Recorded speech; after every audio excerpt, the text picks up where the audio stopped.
Hey guys, how's it going? It's Lazarus here back with another live stream, third for the week, I think. So this is going to be good fun today, though, because we got Justin's Fish Room with us today. We're going to chat all sorts of stuff about fish. It's going to be super fun. So first of all, let's introduce Justin onto the show. G'day, Justin. How's it going? Yeah, very good. Thanks, Laz. How are you? Great. Can't be better. So we'll just do a Q&A today, guys, and we'll start off with the first question, and then after the first question, we'll say hello to the live chat, basically. So Perfect. this is a, simple question, but, I'm sure some people would be interested. How long have you been keeping fish for? I've actually been keeping fish since I was like a toddler. My dad got me my first tank for my room and just filled it with like guppies. And then we got some goldfish as well when I think I was like 3 or something. Yeah, it must have been 3. And we got some goldfish, and I really liked the really small one, and I called it Nemo, and then it ended up dying. But the rest of them were fine. So yeah, that was my first experience with fish. Yeah, at about 3 years old. Oh, yeah. Sorry, yeah, that's pretty cool. Yeah. Goldfish, you can't go wrong with the goldfish. No, you can't. Everyone's favorite. Were they like the common varieties or the fancies? I think my dad got some Ryukins. Oh yeah. From just going off my memory. So yeah, they were. I tried them once. Oh yeah, the first fish you can't really remember. That's okay. Yeah. Well, screw the second question. What was the first fish you remember getting? So, what was the first fish? What was the first fish you successfully bred? Oh, you're glitched. We'll just wait for that to go. I'm back. Almost.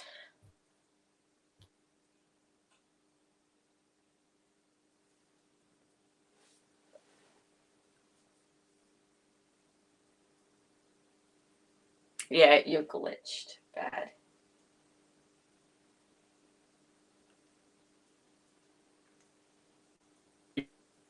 Good.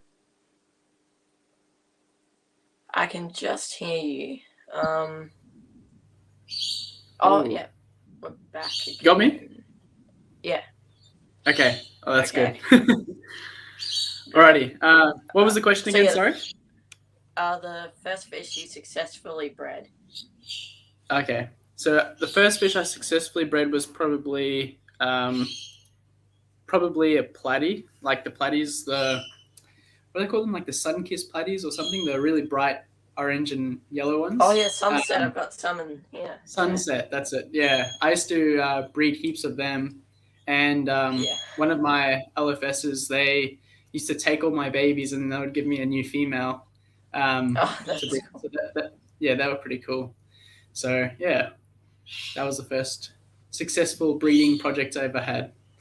Oh yeah, same with me. Yeah. Like they were meant to give me a male, and they gave me a female by accident, and I had babies in the tank. But yeah, it's always a great feeling, isn't it, when for the first time you see like this fry. That's the thing. I think, the live bearers, particularly because of the ease of keeping and breeding, it gets a lot of people into that part of the hobby or that aspect. So yeah, I mean, it's just you can't go wrong with them. So yeah, they're really cool. Yeah, awesome. Okay, so we got a few people in the chat. So first up, we have Ollie Stitsky, a member of the channel. That's pretty cool. How's it going? Oh, awesome. Hey, Ollie. T-Bones Fishies, another member. That's really cool. So how you going, T-Bones? Thanks for joining the stream. We got Fishers Aquatic World. How's it going, James? Welcome back to another stream. And Monster Fish Scouts, good to see you for the first time in a live stream. Hope's all well there. And yeah, that's it for now. So You might get a few more in later, but so for those of you who don't know Justin, well, I'm sure you do because it's got such a cool channel, but I'll make sure oh, there's no moderators at the moment, but I'll make sure at some point someone puts in the link. It's just in the description too, but this guy breeds lots of fish like ram cichlids and even the dark night rams or the black rams. Yeah. So yeah, the black lines, I guess. Yeah. Yeah, Um, so yeah. I mean, you can see kind of in the background we also have some discus. I used to breed heaps of discus as well, and kind of growing up a few of them to breed in the future. So that should be fun too. Yeah. yeah. And angelfish, you're also breeding, aren't you? Not at the moment. I've actually got so many rams. I had to kind of reduce a whole heap of my other stock. We've got, so many spawns, so Yeah. we're gonna have to start making new setups soon, hopefully. Yeah. I So- saw your Instagram post yesterday, like those 4 pairs, I think, that were getting ready to breed. Some have Yep. laid the eggs. And believe it or Gosh. not, all of them ended up getting a spawn in that tank. So, and I only managed to save one of the spawns, and because it was on a pebble, and then the rest of them were on the log. So I'll see how they go. But yeah. Yeah. Good luck. Good luck with that. I mean. Yeah. Cheers. Yeah. Should be good. Are you going to like leave? So are you going to leave the parents to like raise them, or are you going to like take them out and raise them once they hatch? Ideally, and become reckless. Yeah, I mean, ideally, I would love to leave them with the parents, but because they're in a community tank, I've tried that, and as soon as they start free swimming, they just disappear. So, I kind of just, if they're on a pebble, I take them out and save them. If they're on something that's too difficult to retrieve them, I just leave them with the parents and let them bond over it. So, yeah. Yeah. Yeah. That's what I do with live bearers too. Well, actually, they'll eat their fry anyway, but yeah. And you use those fry boxes for live bearers, hey? Yeah, one right here. Hard to tell. Yeah. But yeah, there's about 30 endler fry in there. Wow. Jeez, you're doing well. What type of endlers are they? Yeah. I'm actually confused. So I got a pair of Japanese blue endlers. But then one of the fry males turned out to have that sort of tail, like a lyre tail guppy. So I had those two like flowing bright blue, I don't know what you call them, ribbons off the tail. So it could be like a blue star endler, but maybe the female might have, because it was one of the first batches, maybe the female bred with another fish in the tank. Could be that, or like usually when people make their own strains, they're mixing a bunch of different strains and then there's a throwback. So it could be that as well. Not sure, but yeah. Yeah, but the thing is, I don't have like I have pure blue Japanese guppies. So I started off with just a pair in this tank, and now there's about 50. So the other day I got 30 out, put them in the breeder box so I could raise them up for profit. So hopefully they do well at good job. Nice. Yeah, it didn't take any effort or triggering. So yeah, it's a great one for beginners. Awesome. So this might be a hard question for you, but just let me know if it's too hard. But how many batches of German blue rams do you currently have, like running? Currently. Yeah. So I've got 3 different spawns that are quite old now, that I still have. And then I've got, I just pulled out a black celestial line today, which was a big spawn. And then I had a GBR spawn that I pulled out yesterday, obviously from my Instagram post, you know that. And I have a blue-black ram spawn in the fish room. So I've got so many, I'd like, probably about 10. Probably about 10 at the moment, yeah. So you kind of like make your own floating breeder boxes, I've seen, and you raise the fry in there when they're newborn, and then you move them into like all those like the rack that you recently made. You Yeah, like so move some of those old batches, yeah. yeah, so I use a salad bowl initially, and because it's a light plastic and it's round, so it's easy to clean. Um, Oh yeah, biggest thing biggest thing with keeping ram fry alive is making sure that you don't get a buildup of organic material. So because obviously if you get a buildup of organic material, you get a buildup of ammonia in the water, and ammonia is yeah, the most deadly thing to ram fry. So yeah, and then we move them onto, like you said, the fish room, the shed. yeah. So how's that going? It's going good Yeah, for actually. the shed. So Yeah, well, you know how I put those blue blacks in the shed yeah. to grow out? Well, yeah, and I told you that there was a spawn in there. So they actually spawned last night. Um, Wow. and they're just juveniles. I didn't even realize they were ready to breed yet, but Oh apparently they yeah. are. So yeah, that was exciting. But Great yeah, and they're job. all doing well. Yeah. Yeah. It looks like if they're breeding so much, it definitely means you've been keeping them very well. So if you guys have any questions about your rams, come to this guy. Um, you'll probably know. Ask any Um, questions. I don't mind. so Fishes Aquatic said, I'm getting some German Blue Ram soon. Oh, cool. That'll be cool. Yeah. You better, if there's one thing I can give you advice about those, make sure that you have a good look at your fish before you buy them, because, there's a lot of imported stock out there that's not very good quality. And I've got countless questions every week. People come to me and say, like, listen, my ram has a sunken in belly, my ram has a growth on its head, and it's from these imported stocks. So if you can get local bred fish, that's the best way to go, in my opinion. Other people might have different experiences, but when people come and ask me that, that's what I tell them. So that's all I can stress right now. But yeah. Oh, yeah. But if this guy starts shipping them, don't worry. This guy's, you can buy from him for sure. Yeah, well, we're gonna have heaps, so yeah, it'll be good. Yeah, super good. I tried. I used to have German Blue Rams in this tank, like it used to be completely different. But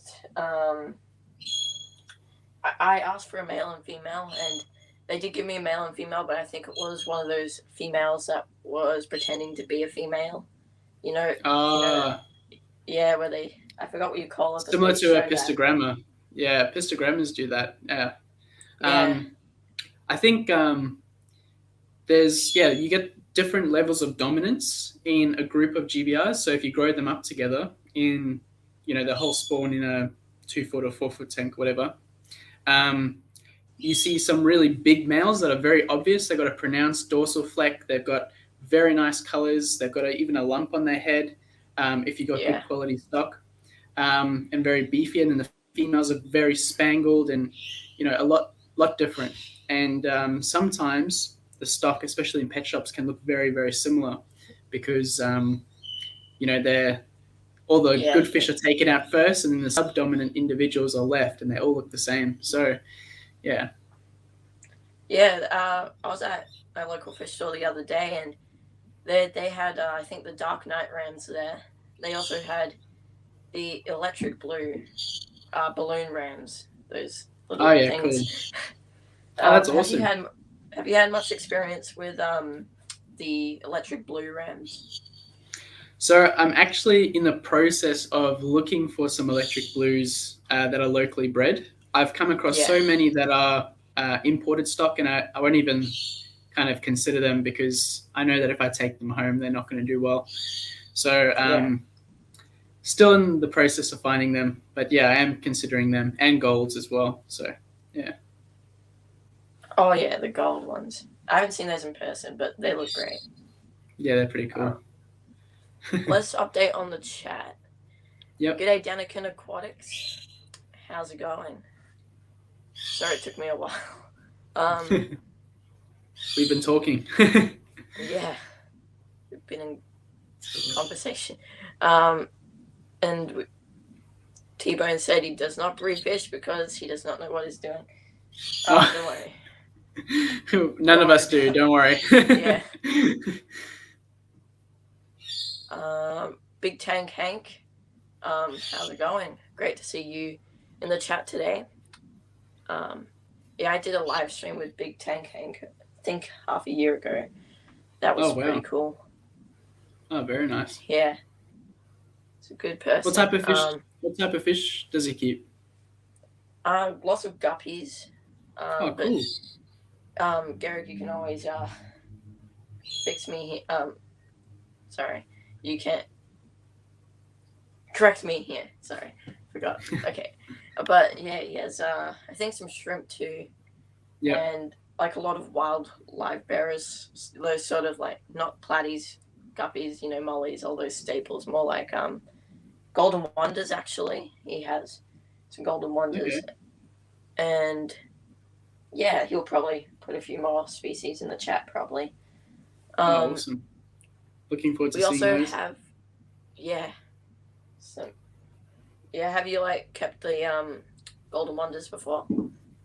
No, I haven't actually. I'm keen to look those up as soon as we're done here. Yeah, that'll be good. Oh yeah. What are they? They're pretty cool. What are they like? What do they look like? Obviously they're yellow, but. Yeah, actually, I have a pair in here that I'll breed in the future. They're juveniles, but basically the male they're a killifish, so they have that killifish structured body, but the males have a bright golden color and a red flame on the end of the fins, basically, and big eyes and a big mouth, of course. Yeah, and females, they still look really cool, but they don't have as bright coloration. So males are a lot prettier, but they can be hard to find in Victoria, apparently. So I've managed to find them at Covered Aquarium for the first time. So I went for it. Oh, wow.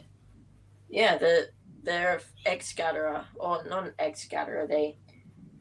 You'll breed them with a spawning mop, basically. And okay, yeah. Yeah, take the eggs out like rainbow fish. I don't know what you call that. Yeah, that would be an egg scatterer. I think you're right. Yeah. Egg scatterer. Okay. Yeah. So yeah, that. Hopefully, I can be successful with that. I've never really successfully bred egg layers before. Only the live bearers, but. Yeah. Yeah. Cool. We.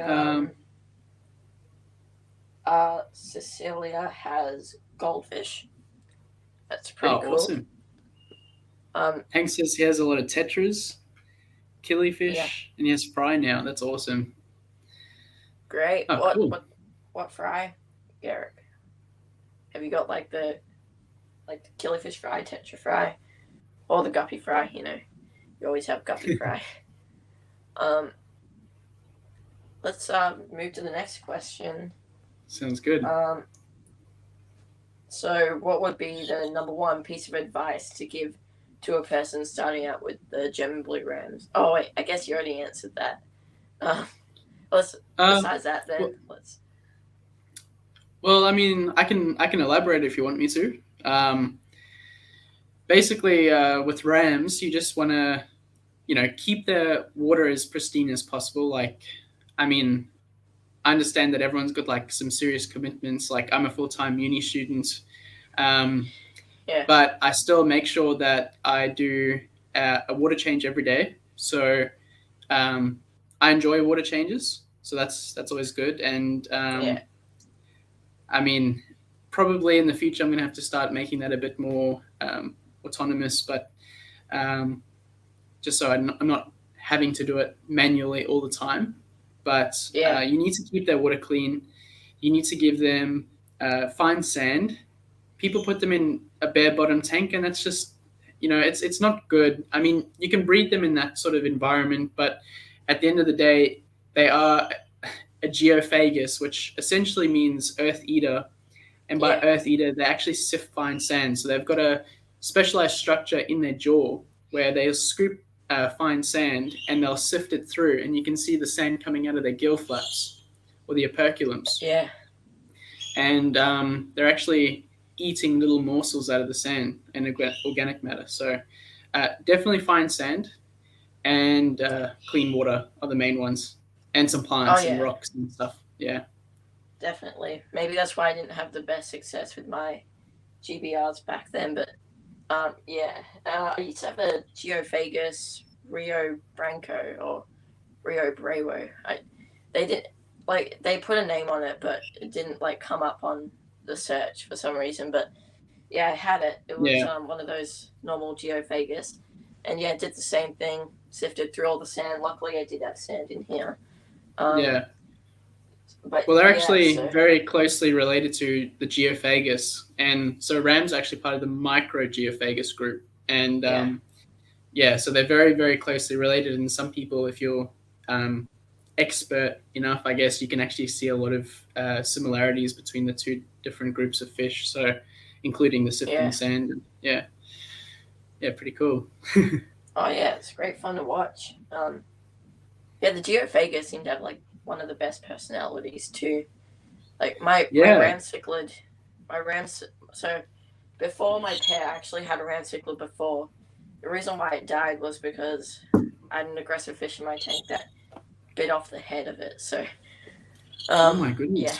I was a bad fish keeper back then, but that survived luckily. So Yeah. yeah, I found it like that one morning. But that fish, what I really loved about it was how it swims. So it kind of darts forward, and then when it stops, it pricks up its fins, and it's just very subtle and curious, you could say. So Yeah, well, that's very typical of cichlids in general. Hey, like, yeah, that's stopping and starting, and then like, go to the other side of the tank, stop, prick up their fins, have a look around, then move on. It's like so fascinating, and that's actually exactly one of the reasons why I love German blue rams, because you can just see in their their typical behavior how intelligent they are, and how they go about their yeah, little lives. So yeah, it's pretty cool.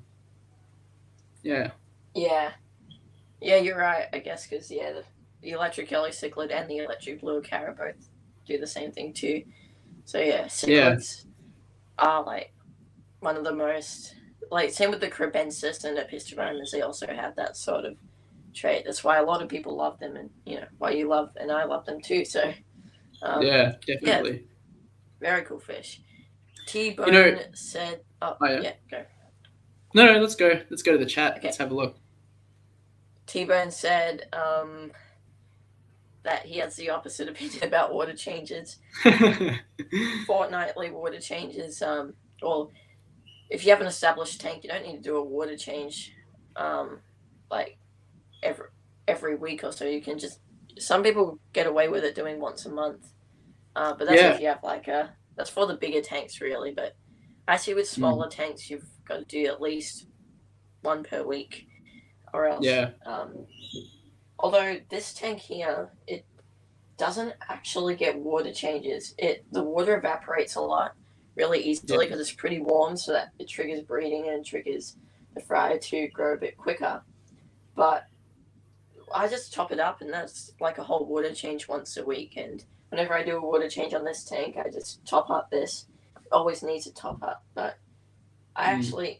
I'm also kind of scared to do a water change in this tank, so I don't want to suck up any shrimp or fish fry. So Fair enough. although Yeah. I haven't had any issues in this tank, so it looks like it's created an ecosystem. Yeah. Um, Yeah. yeah. Also, if you have like tons of plants as well, that's natural filtration right there. So, um, Well, and actually, this tank has fake plants. oh really? Yeah, it Oh has. okay. Although in the future, I'm thinking of doing a rescape and getting some live plants in. But there's some rainbow gravel at the back there from the Kmart gravel. I don't know why. I don't know why I have that in, but I've got to take that out at some point because it doesn't create. It looks like we got stones here from Bunnings. It looks really natural, and then you have that rainbow vomit. So Yeah, um, it's a good focal point though. It's a good talking point. yeah.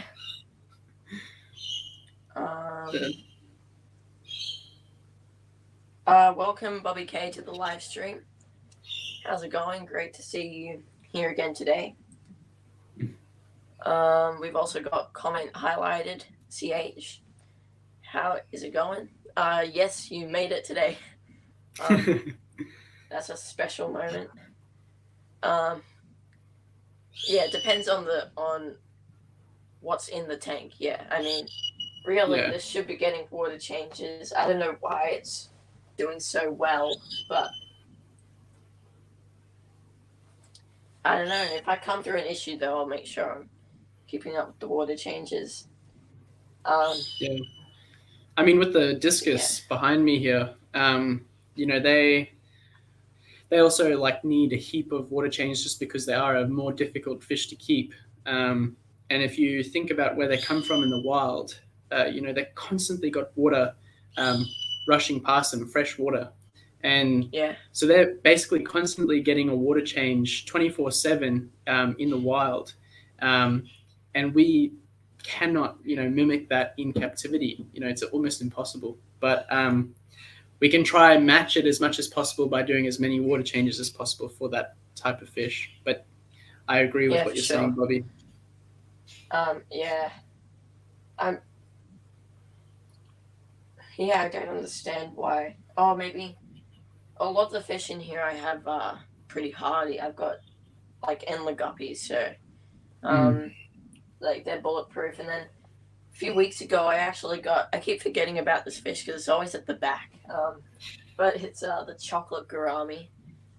It's pretty cool. Another anabantoid. So I have a pearl gourami in my 90 liter, so the lounge room tank, and I used to have two males, and so they fought a lot, so I had to like give one of them away. But Oh.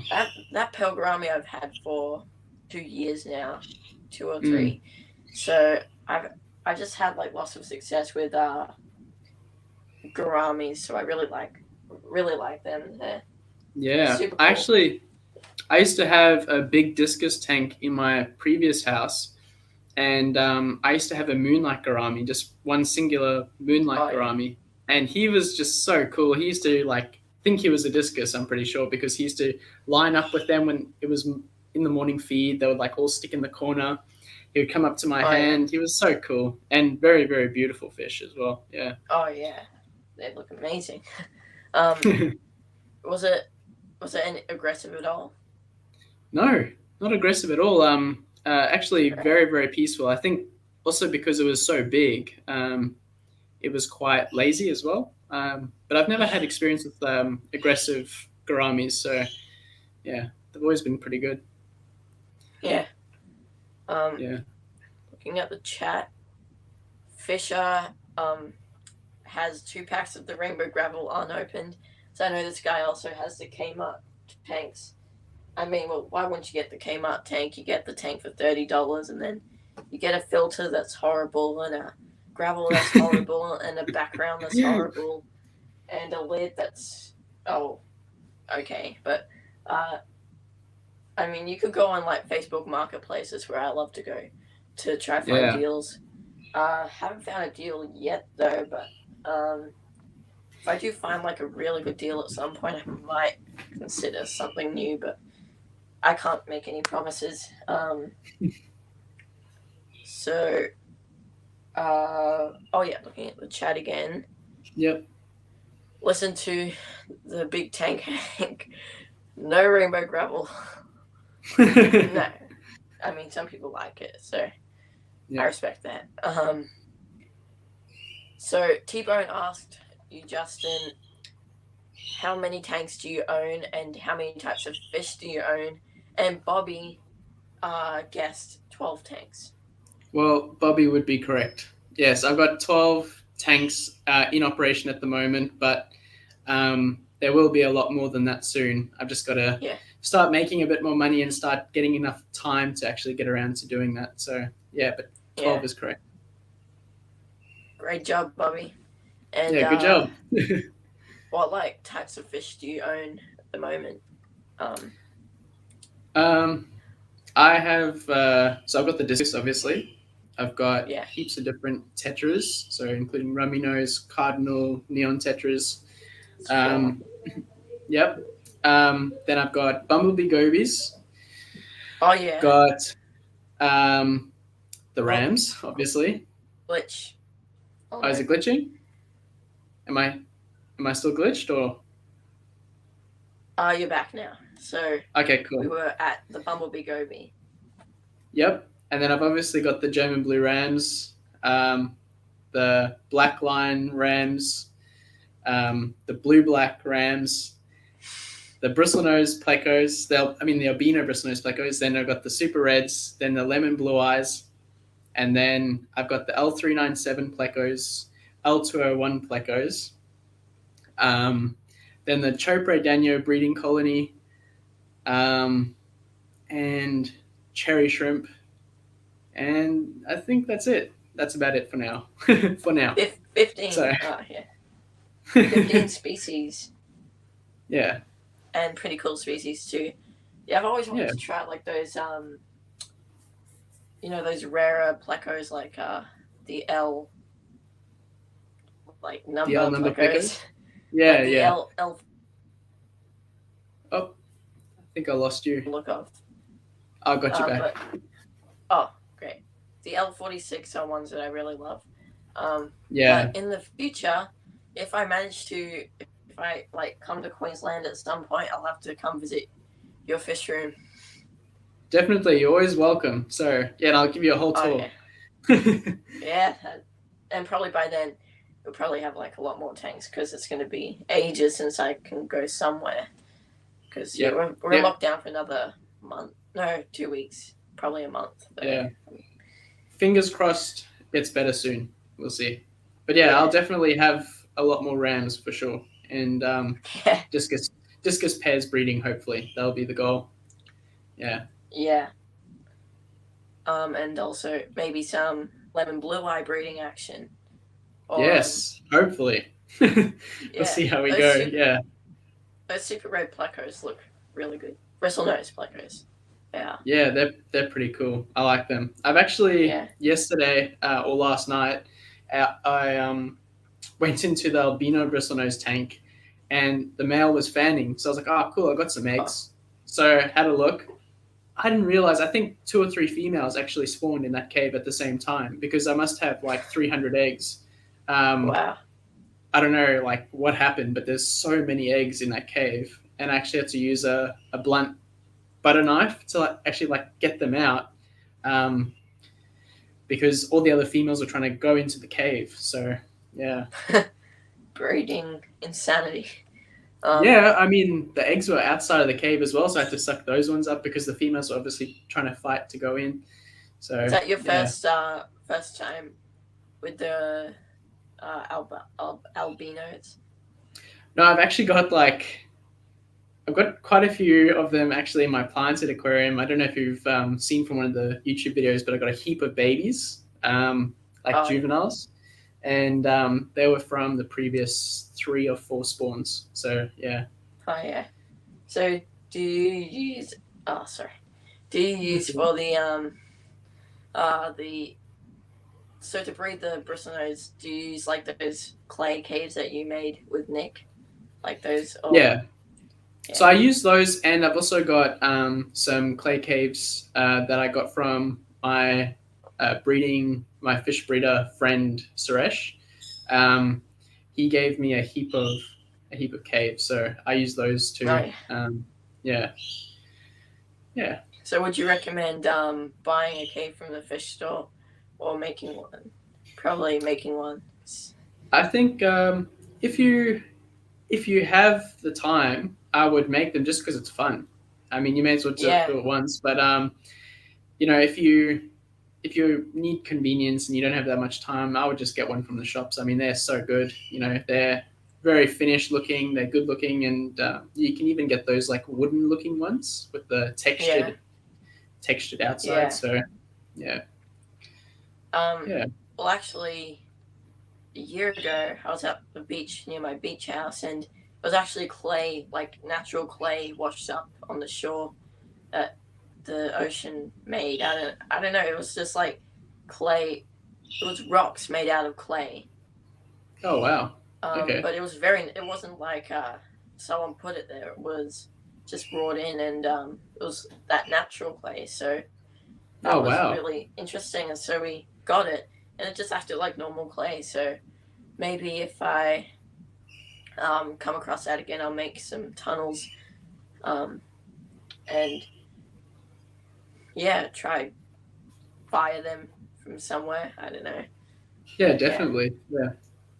hopefully they'll be safe for the aquarium. But if they're natural, you know, they probably have pretty good stuff in it. Yeah, well, once they're Um, fired, they're obviously sterilized and that sort of thing, so they'll be fine. yeah. Mm. So Daniken, T-Bone Fishies said, Lazarus and Justin, can I put a Bumblebee Goby in my Tiger Barbs tank? I also have a Gibiceps Pleco in the tank. Yeah. How big is your tank? If you mind me asking. Yeah, and also it's a pH high because I've the Bumblebee Gobies love the hard water. Um, I tried to got Bumblebee Goby once in this tank. Yeah. Didn't work. I think Okay. they require that really hard pH, like crushed coral in the tank. Yeah. Or In else saying it that, won't do. I've got them in this tank here behind me, and there's a breeding trio there, and they breed a few times, Oh, that's cool. and the pH is about six, ranges between 6.6 and 6.8. So I guess it also depends on where you get them. I mean, if you get locally bred Bumblebee Gobies to your area, I mean, they'll do so much better than fish that are imported. I'm a local Yeah. bred advocate. Oh, yeah. It'd be great living in your area with all the fish you produce. Pretty cool. uh, So T-Bone said 130 litre, 33.5 gallons. So okay, that's I pretty. think I think that's a really good sized tank to have some Bumblebee Gobies. Um, I've actually at my local fish stores here, they've been getting some seriously big ones, like and they're also orange instead of the normal yellow, which is pretty cool. Cool. I would suggest maybe looking for some bigger ones, and once you got them, they should be fine. Um, yeah, Yeah. Oh, yeah. So what would you say for like the minimum tank size for a Bumblebee Goby? I think Bumblebee Gobies could be, in a 2 foot by 1 foot by 2 foot, but Oh, it yeah. also it depends if you do species only or if you do like a community tank. If you do a community tank, I'd just say always the bigger the better. Yeah. Just so that all your different species. I mean, you might have some species from South America, you might have species from Indonesia, and you just give them enough Yeah. space to get out of each other's ways. So Yeah. yeah, Oh, yeah. Yeah. Probably quite a few reasons why my Bumblebee Goby didn't probably make it. Like there's a few territorial fish at the bottom, and you know how it's a bottom dweller, so it probably yeah, crossed past the electric little carrot. But a lot of my fish in this tank are like mid to top dwellers, so um, like they don't cross by the blue carrot much. And the bristlenose plecos are fine. I think there's 5 in here actually. They're going to need a new tank in the future, but yeah, the 4 lemon blue eyes. Also one from Valley Lake Fish Room, and 1 normal bristlenose. So normal bristlenose is actually getting pretty big. It's about that big now, but it's going to get oh probably wow, that big. yeah, I have a huge female in my 90 litre, so I'm hoping this is a male. Then I might get some breeding with these bristlenose. But the lemon blue eyes, there's probably going to be a male and female in that group of 4. So yeah, that'd be yeah, I good. might be able to breed those. But yeah, starting to get into the breeding side of things, which is great. And Yeah, mentioning Indonesia about the aquarium fish. I was there at a Bali trip one time, and I was snorkeling in like the near the rocks, the coral reef, and it was pretty cool. There was lots of fish, and there was this guy catching them with a net, just a small little aquarium net, and he was Yeah. catching all these like super like all these aquarium fish from the Oh wild, wow. like these clownfish, gobies, all sorts Yeah. of fish. And so I was swimming near him, and then he said, "Do you want one of these?" So he gave me one of those saltwater fish. It was an anemone fish, a common variety. And I Yeah. took it into the shore, and I didn't know what to do because first of all, I couldn't import it home. Second of all, I No. don't have a saltwater tank, so I ended up Yeah. just releasing it, which Fair enough. was kind of, yeah.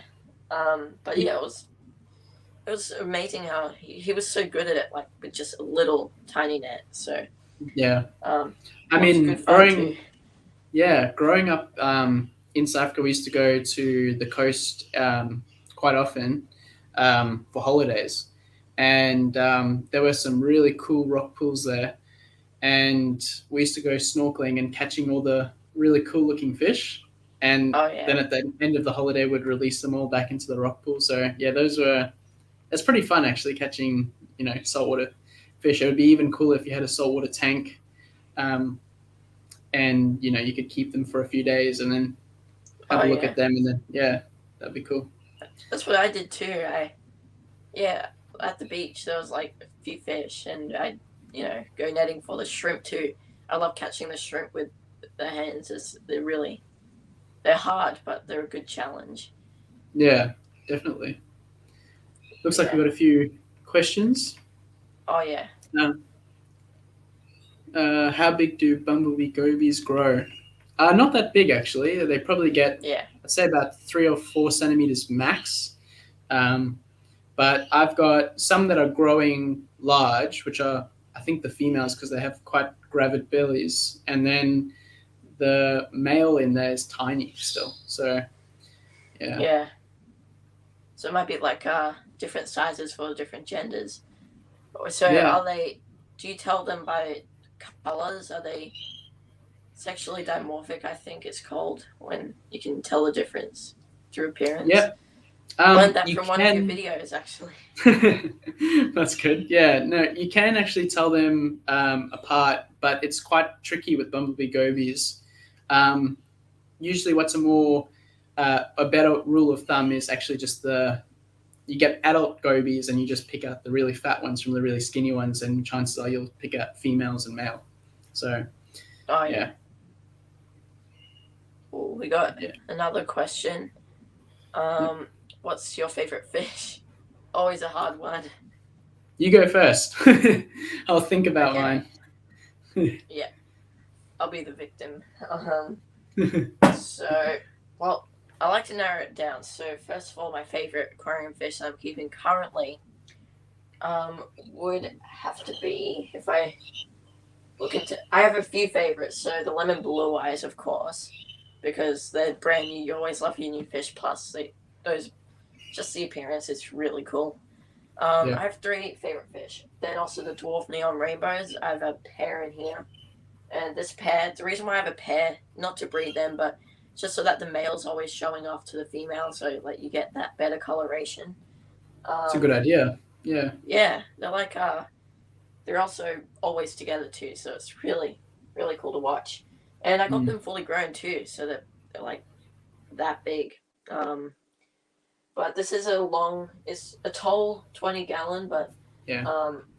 yeah, they're doing pretty good. If I were to get more though, I'd have to have a nice big tank though. Yeah.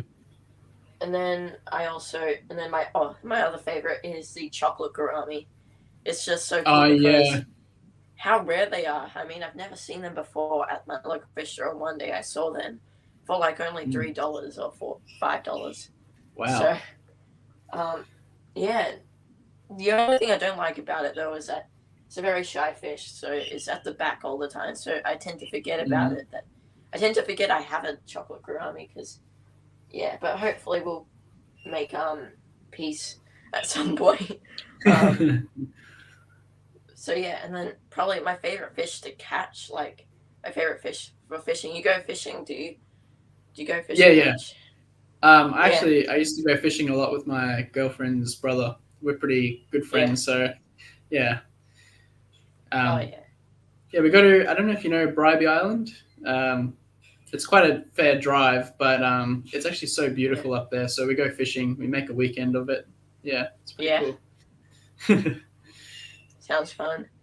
Oh yeah. So yeah, my favorite fish to catch would have to be like a big flathead. If I can catch the big flathead, that'd be great. Or the leather jackets. Have you Yeah. caught I any of actually those remember. before? Yeah, I've seen a video where you've mentioned those two Oh fish. yeah. And yeah, I've caught heaps of flathead. That's probably one of my favorite to catch as well. But Yeah.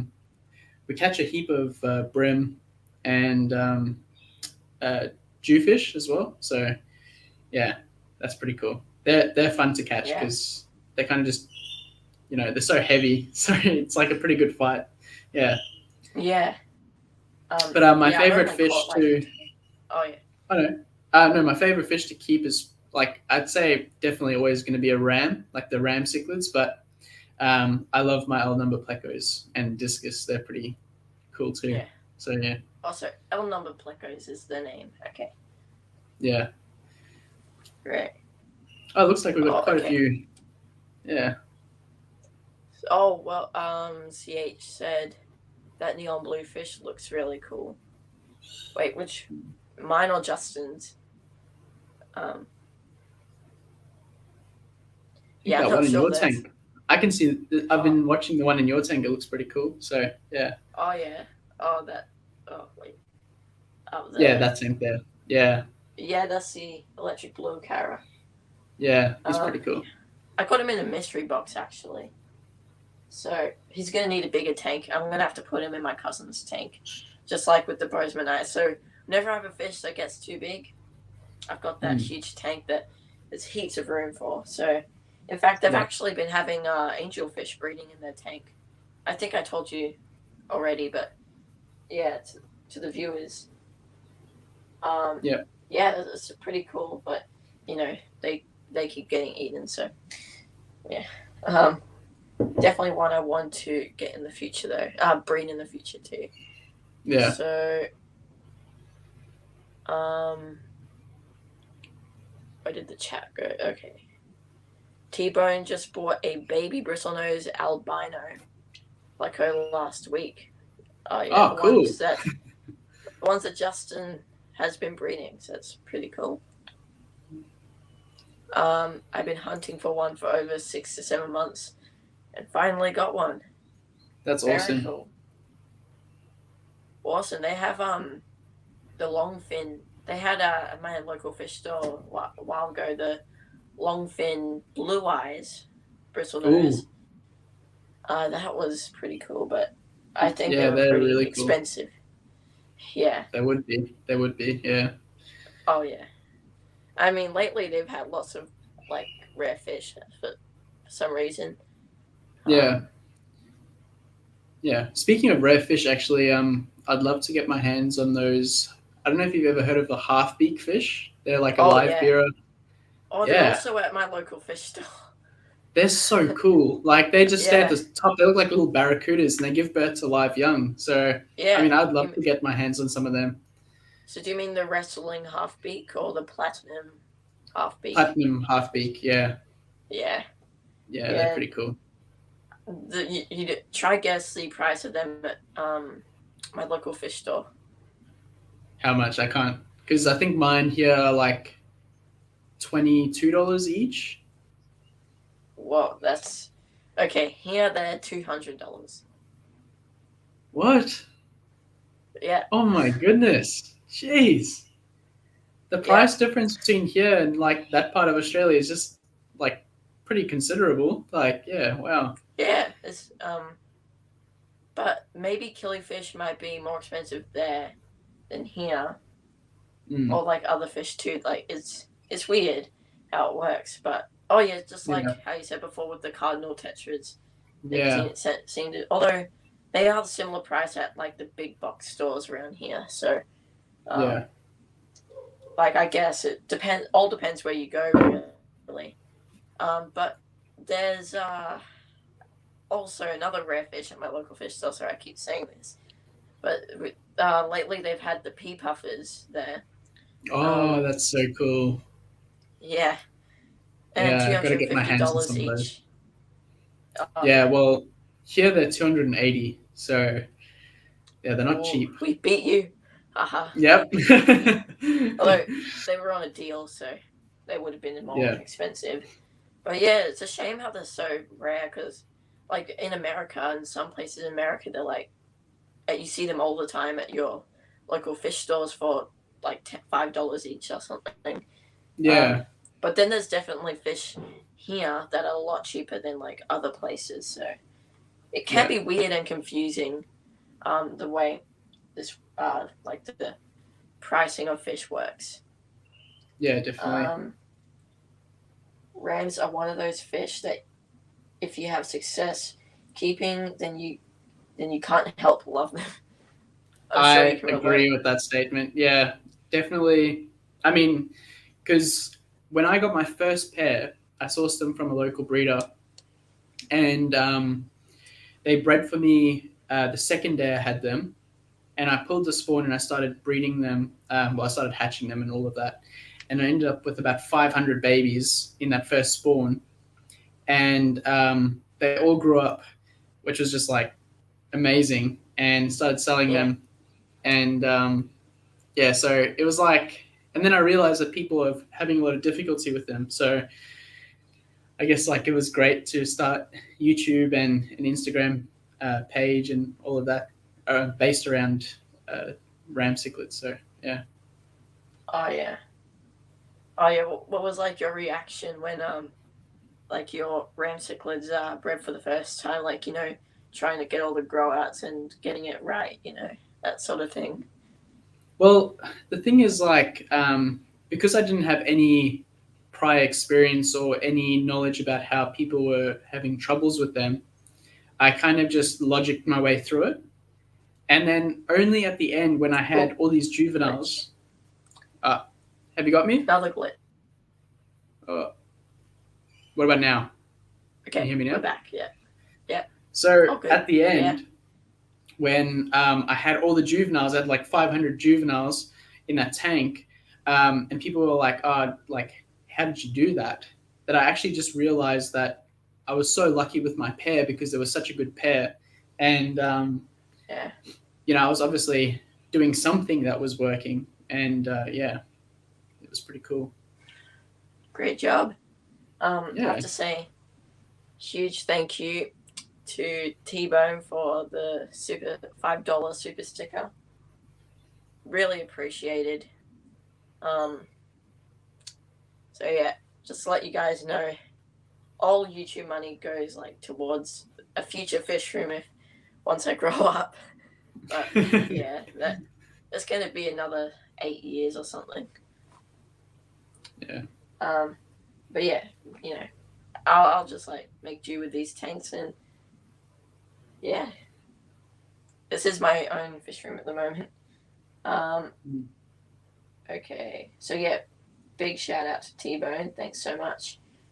Um, I need to start making more moderators because we need a link to Justin's channel. So any of you who haven't checked out Justin's channel, it's really really good. So I've got the link to his channel right in the description, right at the top. So you can guys click on that and hit that red subscribe button for him. But some of you might come from his channel, so yeah, that's good. Okay, so There's a yeah, question. CH 200, or I'm pretty sure 200 might be like 150, but still Mm, overpriced. Um, Especially since they're a live bearer, they wouldn't be very hard to breed like other yeah. fish, but maybe they are. I haven't really looked into them as much, but I haven't heard of jewfish though. They think sounds like they're one of those angling fish. Mm. Um, uh, Greenback T-Bone said Greenback Tailor are one of the most fun to catch. Have you ever caught a Greenback Tailor? Oh, I haven't. No. No. I've always wanted to Gotta- catch a tailor though. yeah. Just I saying have. tailor. I have caught a tailor before, but not a greenback tailor. And it was only a tiny one too. It was only about that big. So, yeah, it was pretty That's fun pretty to catch. cool. Mm. Have you heard of Ling? No. They're like this weird.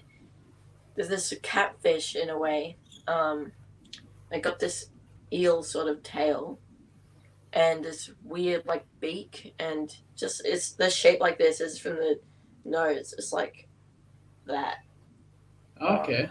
Hard to explain, but if you search it up, it's pretty cool. And I've been catching so many of those of the babies of those in my area, and they look so weird. They're like these chubby, double-chinned fish that are. Oh wow.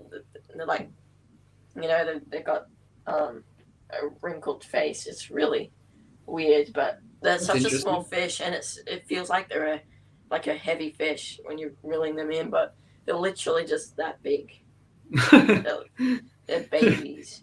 The double chin, it creates a lot of drag. Oh yeah. Have you? Sorry.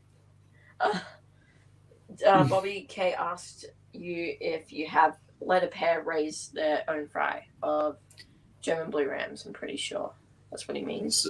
So with the ram cichlids, I've actually never let them raise their own fry because they're in the community tank, and as soon as they become free swimming, all the other fish just pick them off.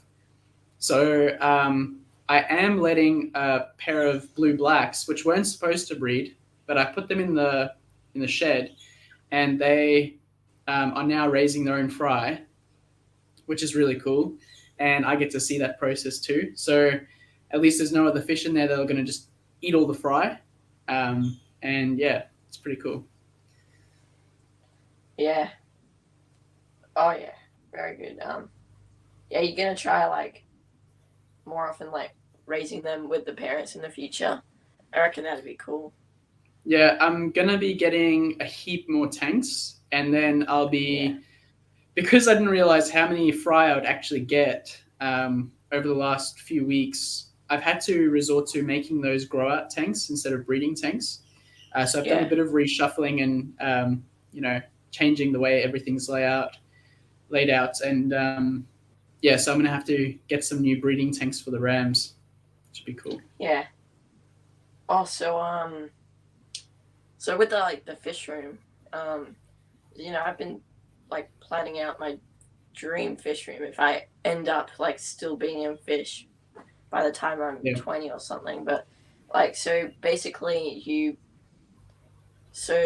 you put make the fish room in a garage or like a it's in those, one of those sheds, the typical Australian sheds with the whirlybird. So it's a pretty big shed. Obviously being in Australia, it was a huge challenge because that was the only space I could work with. But obviously my first job that I had to do was to make sure that the shed is insulated. So that cost quite a bit of money. I needed so much of it. And so the insulation is so important for keeping the temperature inside the shed consistent all year round. Oh, yeah. So it will be centrally heated once I've completed the other side of the shed. So I've done all of one side, and I've just got one more side to do. And I'm just doing it slowly. So as I make some money, I kind of invest it into the insulation and then get it going. So, yeah. Oh, I think it's glitching again. Do you have to get special people to? Okay. Did you get some people to come in and check, or you just check yourself? And you just have it costs a lot to just insulate it with all those spots that's open, I guess. Yeah. Well, the thing is, luckily the shed's already had a check over, and it's on solid foundations and level foundations. So that's already been done before I decided to build the fish room. And the insulation I was just doing all on my own. So that's just it's just basically, putting something in between some foil insulation and the actual wall of the shed, just to keep the temperature inside um, consistent and the temperature outside from interfering. So yeah. Yeah. Okay. Yeah. Yeah. But after that stage, it sounds like it's cool from there. Yep. Lots of saving up though, probably. Yeah, well, the thing is, like, obviously being a full-time uni student, I'm pretty much broke. So I've got to, like, I mean, I have obviously the fish, and then I also do cleaning. Also do, like, I sell my paintings and stuff like that as much as I Oh can. yeah. And that's just like little pocket money things, which pays for fuel, it pays for parking at university, it pays for my food at university, and all sorts of things. So yeah. Oh yeah. I have a question. Do you play any Yep. instruments? And while you answer that, I'll just be getting up a link into the live chat of your channel, so I'll be listening. Okay, cool. Yep. So I actually was a part of the signature music program at school, in high school, and I actually played quite a few different instruments. So I played piano, guitar, trumpet, and then I was learning how to play the violin, but I got too frustrated with the violin, so I stopped doing that. Um, and I can play the didgeridoo as well. So that's my most recent um, instrument that I've been learning, and that's been pretty cool. I can Sounds do the great. kookaburra, the dingo, kangaroo. So there's a few different ones that I can do now. But yeah. Awesome. Oh yeah, 'cause I play the cello, so Oh, cool. yeah, that's really. I've actually always wanted to play the cello. That's a beautiful instrument. That's really good. Yeah. Oh, cool. Yeah, it's pretty fun learning. Have you ever some seen? Mozart. Oh, geez, yeah, Mozart, classically trained. Yeah. Yeah. Yeah. I mean, have you seen two cellos on YouTube? Yeah. They're pretty insane. Yeah. That's just crazy. Oh. Yeah. It's really cool. Yep. So, okay, I've got another question. I think I'm almost out.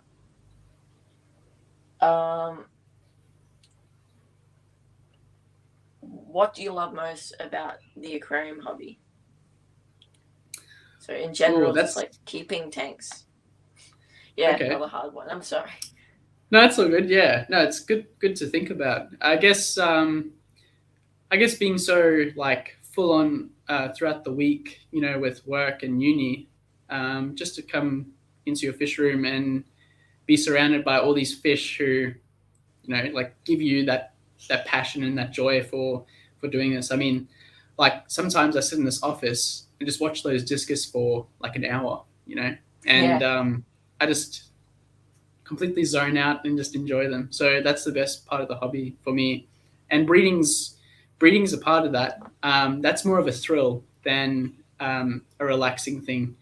It's more like, can I achieve this? Like, can I take on this challenge and execute it properly and be successful at it? So that's a different aspect. There's so many different aspects to our hobby, and there's just too many things to actually choose one particular one that you enjoy the most. So yeah, and it's been really great. Over the last few years, there's been a lot more like young people in the aquarium hobby, like including us. But yeah, a lot. Like I've seen just through YouTube, so many kids that are like getting right into it around my age. And the main purpose of my channel is to like inform the like hobbyists, like people who are getting into fish, so that they can get right into fish too. Because once you know what to do with your fish, once you know their needs, you can keep them successfully, and you'll have so much fun. And that's what gets you right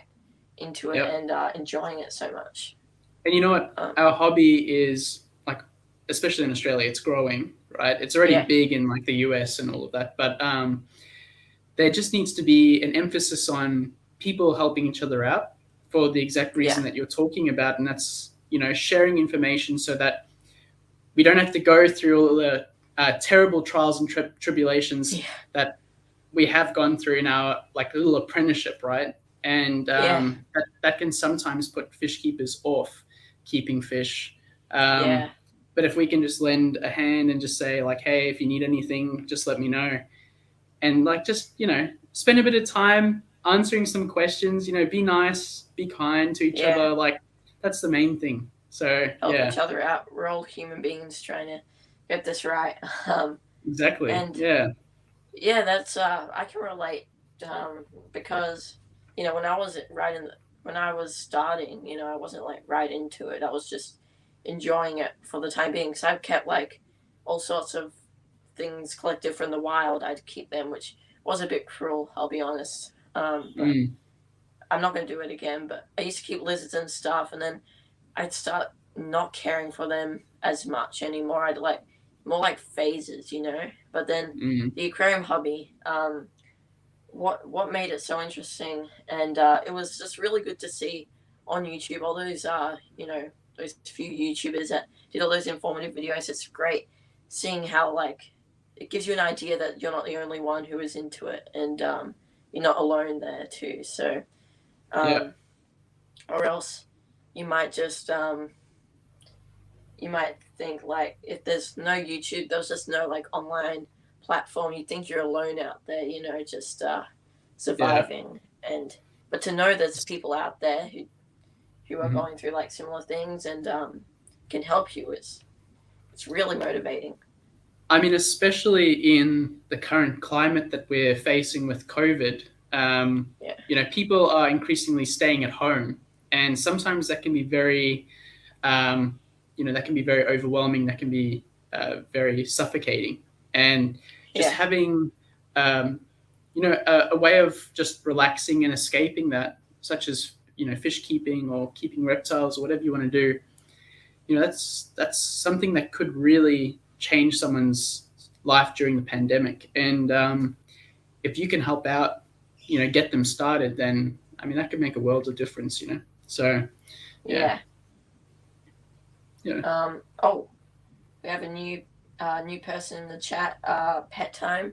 How's it going? Been loving your comments lately. Yeah. How's it going? How's it going? Oh, g'day. We should say. So yeah, Pet Time. If you haven't seen Justin's channel yet, link is right there, and I'm sure it'll motivate you. Motivates like it's really really good channel. So yeah, check it out if you can, and hit that red subscribe button for Justin. So Bobby K said he went to Cairns and an Aboriginal or First Nation, you could say, guy taught me how to play the didgeridoo. That's pretty cool. Oh, that's awesome. Yeah. My girlfriend's dad actually got taught by an Indigenous man as well up in Northern Territory. So he was very lucky to have a good didgeridoo teacher. Yeah. Oh yeah, my dad has a few didgeridoo, so he plays it sometimes. He used to play it a lot, but it's really fun too. It sounds really nice in like songs too. Like you just have the didgeridoo in the back. It's different, and it's it's just very. It just makes it pretty cool, Yeah, definitely. Although I can't play the didgeridoo, my dad could teach me, but yeah, maybe I might during lockdown. Yeah, definitely. T-Bone said, "Why don't I have any mods?" Well, like get this right. So a year ago, I tried to live stream, and I showed my face on the camera without like a person of age on the stream, because to show a face if you're under 13 or 14, well, it's not allowed in the YouTube guidelines. So when I'm doing like these collaborations with people like you who are like over 18, really over 18, you can ensure that YouTube won't mistaken you for like a younger person. But even if you're 14, I'm 13 now, but it still might ban me. So yeah, a year ago, I tried live streaming, and I didn't realize the rules. So it banned me for forever. So then I managed to contact YouTube, and they managed to see it, so they got it back. But back then, I had moderators that were old viewers of the channel that don't really view the channel now. So yeah, so some of them, they don't even have the channel anymore. So that's why I don't have any mods right now, because a lot of the audience in the chat right now are like fairly recent people, or like, you know, after that period of time. So maybe I will add some now, and because yeah, it's annoying for the links and all, because moderators are the only ones who can put links to like people like your channels, you know. So they're very useful. It's really easy to do so. I think we'll finish up soon though. We've been going for an hour and 10 minutes. So just while I'm doing this, maybe I'll ask you, like, what's some future fish that you want to breed? Now that you're thinking of getting and breeding. Yep. Well, I'm obviously thinking about a bunch of different types of or color morphs of the ram cichlid. Even considering Bolivian rams, just to have something a little bit different. Discus are up there. I want to breed those. Not just these ones. I want to get a few different types, some of the rarer types and some of the wild colors as well. And some more plecos. That'll be cool. Yeah, those are my top picks. I also wanted, as I said before, the half beaks, platinum half beaks would be cool, and clown killifish. Oh so, yeah. Yeah. Oh yeah.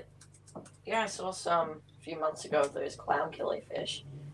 They're so really beautiful. Yeah, and what's so cool is they can go in like those 5-gallon tanks. All the way down to that.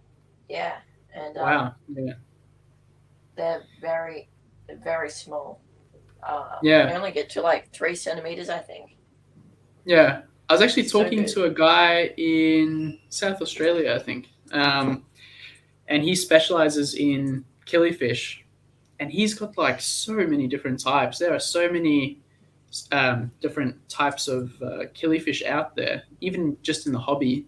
Can't even imagine how many different types are in the wild. But yeah, it's pretty cool. Yeah. Does anyone else have any questions before we end the live stream? I'm happy to answer them. Yeah. So yeah, last time. Final round of questions. Okay.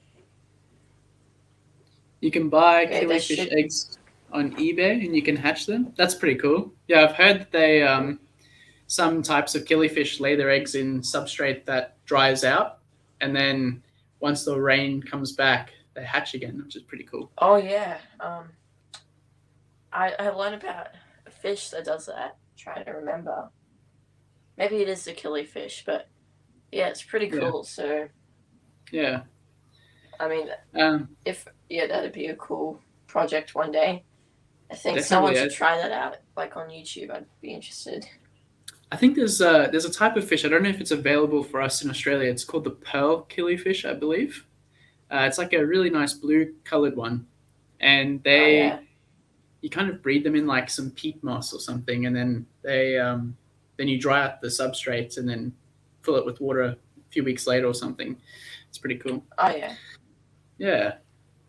Sounds good. So, are you selling gobies? I'm not selling gobies at the moment, but if you watch my channel, my mom's obsessed with Bumblebee gobies, and she really wants to start breeding them soon because she's retired now, so she'll be getting into some gobies and those sorts of cute fish, as she calls them. So yeah.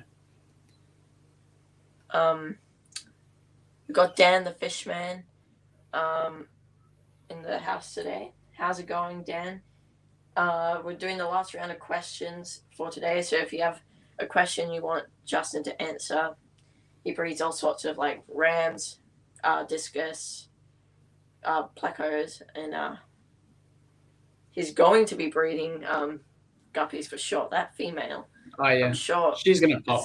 She's gonna pop. Yeah, yeah, Yeah, I've got to do a bit more research and figure out exactly when she is going to, because she is so gravid, but it's yeah, still like it's not very dark at the back yet. So I think she's just got so many embryos inside of her that haven't fully developed. So I'm not too worried at the moment. yeah. But yeah, So is she like breathing heavily at all, or eating like a um, lot? she's eating some food. She won't eat the flakes that my rams destroy. She'll only eat Yeah, pellets. So yeah, so I'm gonna have to look for the heavy breathing on the surface and nesting and that sort of thing. So yeah, yeah. And if she's trying to, if the male's like harassing her a lot, like if it's just all the time, he's under the female's belly, just waiting yeah. for those fry. That means she's not far off at all. So it Oh means really? that the males, yeah, it means the male's waiting for those fry to come out because they're so close, so that he can Okay, eat well, them. he was doing that this morning, so I might actually put her into Oh yeah, a fry box. Yeah. yeah. The double Um. mosaics, they breed so easily too. So Okay, good. because it, Yeah. yeah, Let's have a look. Great chat, guys. Nice to meet Justin. Definitely subscribe. Oh, that's awesome. Thank you so much. yeah. Um, Thanks, CH. do you breed the Bumblebee Gobies? I do breed them. Like, I don't breed them. Like, I don't condition them or anything. They just breed in this tank. Yeah. So they're, I don't know if you can see that big piece of driftwood, but there's Oh yeah. heaps of like grooves and divots in there, and they'll just disappear. And then I'll like go and have a look, and there'll be the male guarding the eggs. So he'll be sitting out of a divot, and you can see the little eggs inside. But they've Oh yeah. never, I don't think they've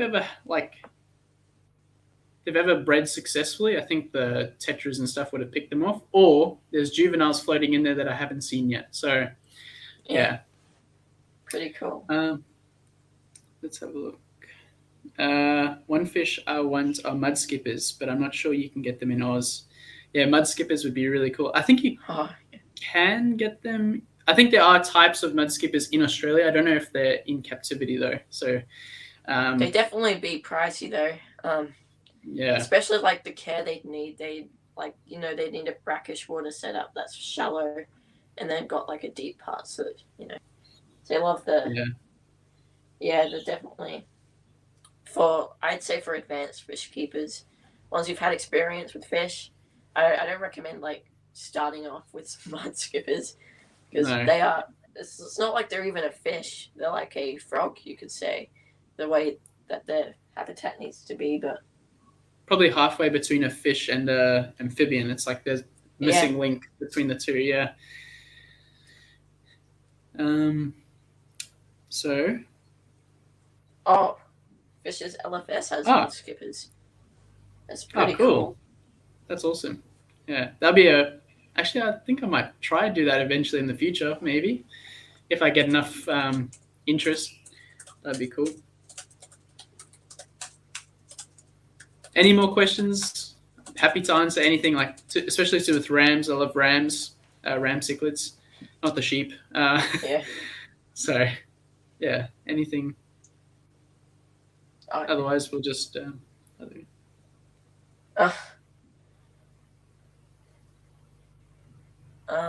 Nice. I appreciate your initiative, Bobby. That's awesome. That's exactly the attitude that I had too. So that's good. Go for it. You got this. Oh yeah. We've talked about the ram cichlids before. There's also channel Benny's Aquatics. He also breeds lots of rams and pistos and I've actually gotten to know Benny, Rowan pretty well. Ronan, Ronan? Yeah. Ronan, yeah. Yeah, Benny's actually a name of one of his old GBRs. I thought it was a better fish he had. Oh. Yeah, so he's a really cool guy. Sends me a lot of videos of his breeding setups. So yeah, we're pretty good friends. Yeah. Oh yeah. And by the way, people watching, sorry I haven't uploaded a video for almost a week now. Tomorrow there's going to be a video coming out on some fish that I won actually. So yeah, Cool. stay tuned for that. And I think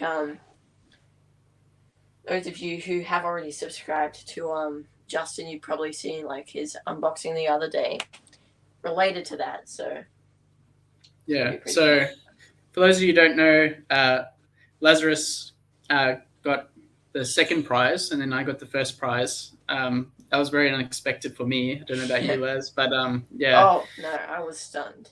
I was literally shaking when I saw my name on it. Yeah, because the prizes were so awesome. So you definitely go have a look at his video when it comes out. Yeah. Oh yeah, I kind of spoiled the fish to those few people who were watching my stream yesterday. CH was one of them. The mystery fish. Don't tell anyone, CH. How do you get tiger barbs to breed? I think they're an egg scatterer. Yeah, they are. You could do it in a few different. I like glitch. Am I back? Am I back? Yeah. Okay. I guess you could do it in a few different ways. Hey, like you could use the mop, spawn mop method. You could use the, I guess people do like marbles in a breeding box as well. You can do that. You just want to make sure. Yeah. You just want to make sure that the eggs aren't getting eaten. So as soon as they're laid, you want them to either go into like marbles or into a crate or something to get away from the adults, because they'll like immediately scoop them up and eat them. So yeah. Yeah, so like those breeder boxes are divided, so you have this little divider right here. Yeah. Like just those ones that you put live bearers in, they're great for like Danios and tiger barbs, any egg scatterers actually, because these are pretty like wide. They're not so tiny. So like killifish eggs might even be able to fit through them just. But yeah, I've heard killifish eggs are quite big. Okay. And easy to see, but yeah, tiger barbs. Yeah, I'm not sure. I haven't even kept tiger barbs yet. Have you? I bred cherry barbs quite a lot when I was younger. When I was about 12, I used to breed heaps of them, just using that fry box, and I used to put marbles down the bottom, and then some kabumba plant, and I used to put that in, and then they used to just spawn the next morning or in the evening. I don't know when they did it, and I just see all these eggs scattered like underneath the marbles. Yeah. What about No, you go. Have you tried the white clouds before? I've really wanted to get them for the ponds. I've always thought that they were very underrated fish because they're so beautiful. And very easy to breed apparently, from what I've heard. So I'm pretty sure they would be very similar to cherry barbs. What about you? Have you kept them? I have 4 in my outside tank, so they're definitely going to be fine in your pond because Queensland doesn't get like as cold as it does here, I believe. So they can go all the way down to like 4 degrees Celsius, which is I don't know what that is Fahrenheit, maybe 50 degrees. But yeah, they're great pond fish, and I have like 2 females and 2 males, and the males have like the really beautiful finnage. So I'm thinking doing like the breeder box method in the summertime here. Yeah, definitely do it. Yeah, I'm hoping to breed them. I actually tried breeding them last year. I didn't have success. That was because I bred them in this tank. You know, probably the breeder box is better because for the females to get plump. But yeah. Yeah, fair enough. We have a meal. Meal. I don't know how to say the second name. Sorry. He said you're looking very good today. Oh, okay. Thank you. Yeah, I definitely shaved. It grows back within a week, so yeah, it's pretty annoying. But I got to shave regularly. Otherwise, I get a hobo beard. Yeah. there were some questions up here, I think. Yeah. Um, Dan let's said have a look. something. Oh wait, Fish's Aquatic World. I haven't been getting Justin's notifications. Must have forgot to click the bell when I. Yeah, definitely click the bell. That's Yeah. pretty important. Otherwise, yeah, you won't know. And yes, Emil or Emily. Sorry if I pronounced your name wrong. That's correct. I did shave. Yeah. Dan the Fishman. I used to keep rams. Right now, I just have the Bolivian, but I used to have the blues, and I never had any success. There was no ammonia nitrite or nitrate, and pH was around 7. Do you know why they might have died? Wait, so. Oh, glitch. Oh, you there? Yeah, sorry. Oh, cool. I just got. Apparently, yeah, Emil's one of my friends, actually. Oh, yeah. Emil Shrubovich. Shrubovich. Yeah. Cool. Anyway. So your parameters seem fine. I mean, if you got no ammonia, I know. well, I mean, your nitrites and your nitrate, there should be a balance there. But yeah, ammonia should be as close to 0 ppm as possible. And pH should be, between like 6.8 to 7 is fine. So if you haven't had success, then I'm assuming you mean like with breeding, maybe? Maybe you have 2 of the same gender, or if you mean keeping, as in they've died, maybe there's some sort of quarantine issue there or something like that. They might have died. pH was around 7, yeah. Yeah. My goldfish brutally drowned today. Well, that's impossible, but yeah, very unfortunate. Okay, cool. Maybe it suffocated. Maybe. Like, ammonia does that, I think. Ammonia, it burns the gills or something. And, yeah. Yep. Sorry, hope. Just do a water change a meal, might fix it. And test your water. That's another great one. Thank you, Ollie Stitsky, for $4. So that's very nice of you. And don't be sorry you're late. It's only if all good. Bobby K said to Dan that those problems are the worst. When everything looks fine but your fish die anyway. Could just be down to the fish you bought. Yeah. That's definitely correct. Yeah. I mean, I don't know if you were here in the beginning, but I was talking about imported stock and the amount of questions I get every week about people's fish dying randomly from sunken in stomachs, growths on their heads, like different cancers and that sort of thing is insane. And if you can try source some locally bred fish, that would be the best thing if you want to have a chance at doing really well with them. Yeah. Emil said, Justin, you've earned my sub. Oh, cool. Welcome to the family. And awesome. CH said, how did Emil's goldfish drown? Yeah, that's what I ask myself. Yeah, it's an interesting one. I think this next one is for you to read. Justin, you shave. Doesn't look like you could grow hair on your face. Lol. Yeah, well, that's obviously I did a good job, didn't I? Yeah, no.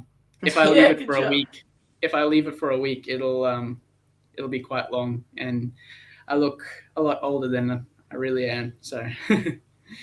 Yeah. Yep. Yeah, sure. Emil said he did a kick flip.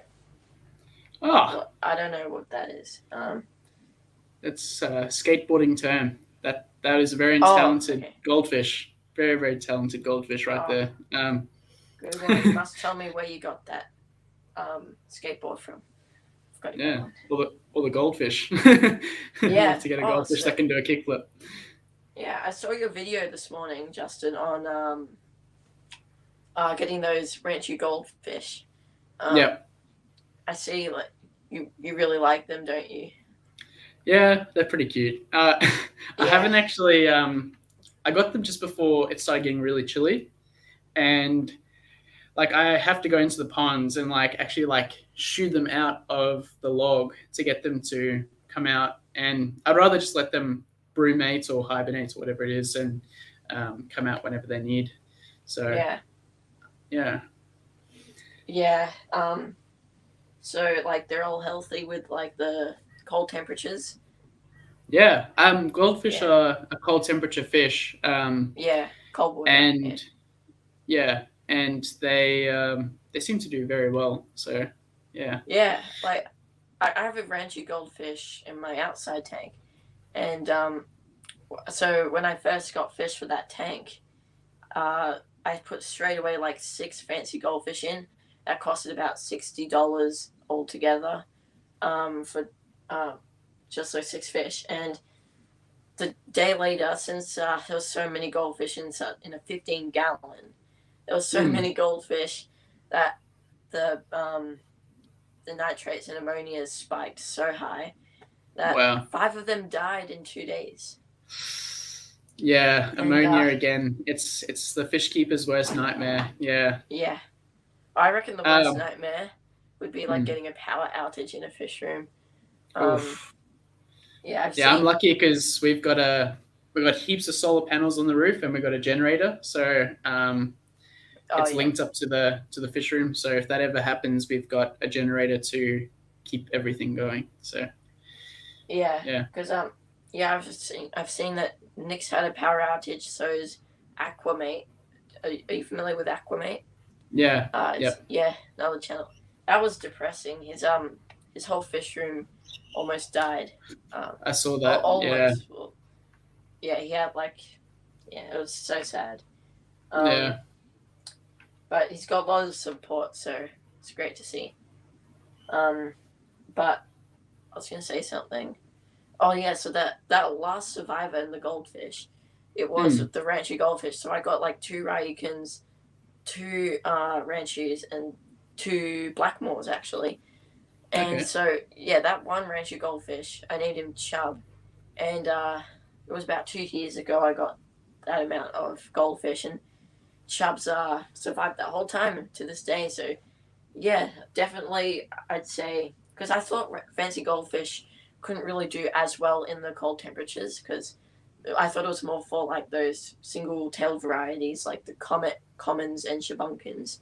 But yeah, Yeah. it turns out goldfish in general are just um, really good at cold temperatures. And I've heard that the comet tails can actually survive in a pond under a thin layer of ice for about a few days, which is pretty Wow, cool.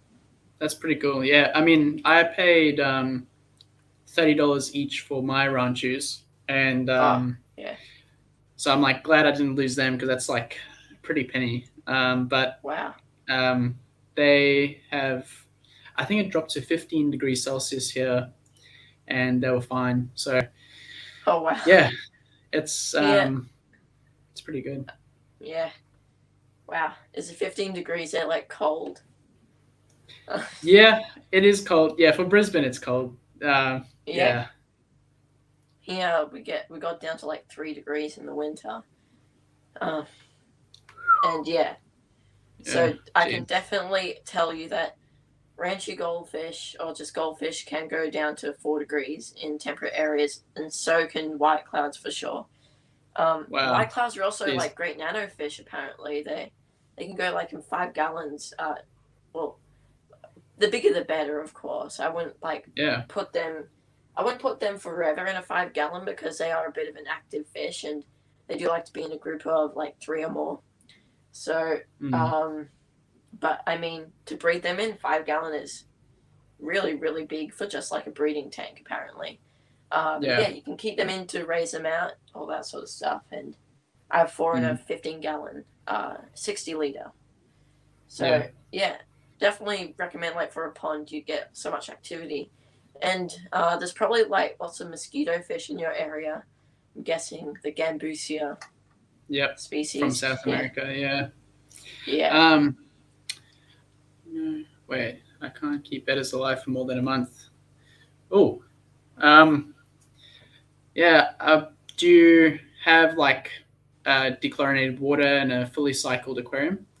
And also, some people put bedders with no heater in a tank, Yeah. and you can actually buy better heaters, better fish heaters or beta fish heaters, and they keep the temperature at about 25, 26 degrees Celsius because they're actually a Oh, yeah. warm temperature fish, a warm water fish. Actually, Yeah, I think I have one of those in this tank.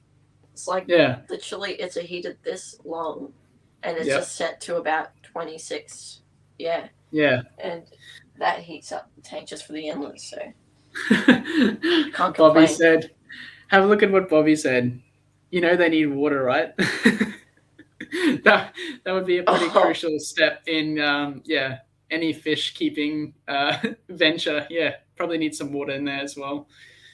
yeah. Um, you should see my beard. It's a long grey white beard. I'm old though. Well, yeah. I unfortunately found a grey hair on my beard too. Must be all the stress. Hopefully, I don't get too many more. Betters seem to be one of the easier to keep since they can handle dirtier water.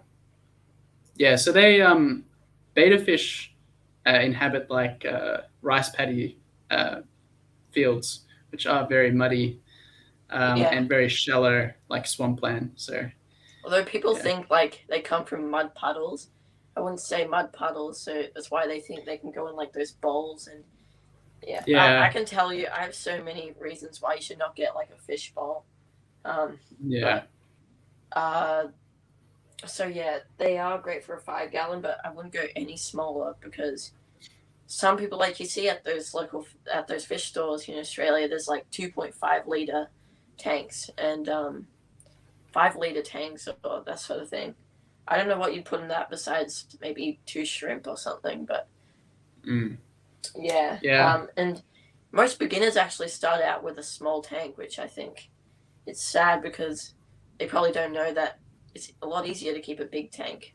Besides the idea of having to find space, but that's the only mm, hard thing about it, really. And then the rest, it yeah, creates that established system. So, um, definitely. yeah, In the in the last power out, only my Corey's, Daniels, white clouds, and my goldfish survived.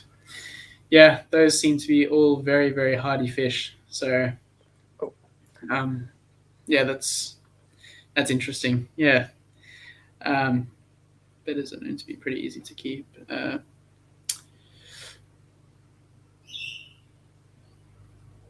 We can always learn something in the fish hobby. Yeah, that's why we're.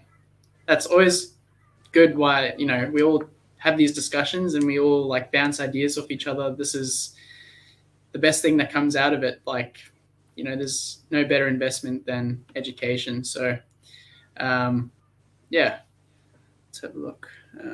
Oh, I'm surprised that James's guppies, mollies, and platies and betters died. Well, I'm not surprised about the bet. Oh wait, betters have been known though to survive power outages because you know how the labyrinth fish, so they'll just like breathe the oxygen. But must have been like in winter or something maybe. But yeah, it's strange, and I wouldn't Hmm, expect platies at all to like die easily in a power outage because they're super hardy. yeah, Especially interesting. the variatus platies. They're apparently cold water too. So I think you see them up in like the fresh water in Queensland. Actually, they are not native, but they are found breeding in like places probably near you. But Oh, cool. have you ever I mean, tried? not cool if they're invasive, but I mean, it would be interesting to see them in the wild. Yeah. I don't think they're too bad for the environment, but oh, they probably are Okay. since they do breed so easily. I guess that's always bad, but Yeah. yes, like have you ever tried one of those bottle fish traps before? Those Yeah. where you cut Actually, it and it's one of my favorite hobbies is to go to the various tributaries in my area and catch native fish species and end up letting them go. But I've caught Pacific blue eyes, crimson spotted rainbows, emperor gudgeons, firetail gudgeons, different types of freshwater shrimp, a huge freshwater prawn. I don't know what they call them actually. I think it's the freshwater prawn. Yeah, they call them prawns actually, or they just call them shrimp too, I guess. But yeah, there is an Aboriginal name for them as well. So yeah. So they're just in your area. So like I can drive quite a fair way, and go swimming in the freshwater tributaries and things, and then I'll just catch some fish and have a look at them. Yeah. You're very lucky. Around here, we've literally only got mosquito fish. Yeah, we actually have a lot of them as well. And they, especially where there's a lot of them, they just decimated the natural populations of endemic fish. So when you see mosquito fish, just expect mosquito fish. Yep. Although they're good with shrimp, though, I'm pretty sure. Yeah. Like bigger shrimp. Yep. Bobby, it's interesting how we all seem to struggle with different fish, especially when some of them are usually easier to keep. Yeah, it's a bit of a misnomer, really. You can be keeping the same fish as someone down the road from you, and you have success and they don't, or vice versa. And you might not even know. There might be even not that much difference between your tank and theirs, but one of those things. What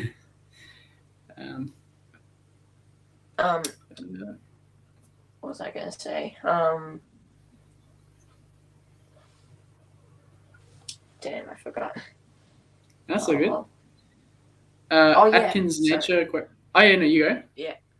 Oh yeah, I was actually just about to say what you were saying. So, yeah, welcome, Atkins Nature Aquariums. Yeah. I lost power for 10 hours once. All my fish lived, and we were fine in the end. That's awesome. Jeez, that would be a dream come true after something like that. So, good job. Yeah.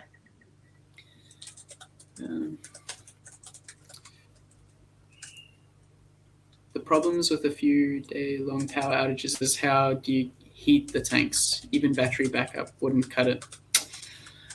Oof. I guess it depends on where your fish tanks are, but if you have them in a room, you could close all the doors and set air conditioning or a heater in the room to keep the temperature of the room at like a constant warm temperature, and then the volume or the body of water will actually equate to the temperature of the surrounding air. So you could do that as well with a generator if you have solar power. But if you don't, then I can't really think of any other way besides lighting your house on fire, but don't do that. I'm curious. In the tank behind you, the discus tank, what plants have you got in there? I've got some giant Amazon sword. Oh yeah. Kabumba, of course. I love Kabumba. Belisnerius spiralis, and I've got Java moss, Java fern as well. So, and Subvasa tongue. So yeah. Oh yeah. It's not that interesting. Like there's not a diverse amount of plants in there. It's just to keep the discus happy. They like a bit of plants in there, and yeah. Oh yeah, no, simple's great. Yeah, it's mostly featuring the driftwood piece, which was an absolute nightmare to get into that tank. We actually had to cut it in half. So yeah. Oh yeah. It was a big piece. I just released a poll on the live chat, so you guys better go answer that now. So the question was, are you subscribed to Justin's channel? We've got 2 votes in just a minute. One person has, one person hasn't, but will now. Awesome. Thank you so much, everyone. Really appreciate it. Oh no, we got another vote. Another person has subscribed to your channel. Oh, cool. We're almost at 2,000 on my channel, so it'd be great if we could get there as soon as possible. Sorry, Bobby. No. I gotta do what I gotta do. Yeah, we gotta get this guy to 2,000. I mean, he's like getting like that 10 each day I've seen. So yeah, we gotta get him there. Oh, yep. 5 votes. One person. Wait, if I do my math, 80% out of 5. Oh yeah. So okay, so 4 have subscribed, 1 hasn't. Oh, cool. And we'll now. Don't forget that bit. Oh, awesome.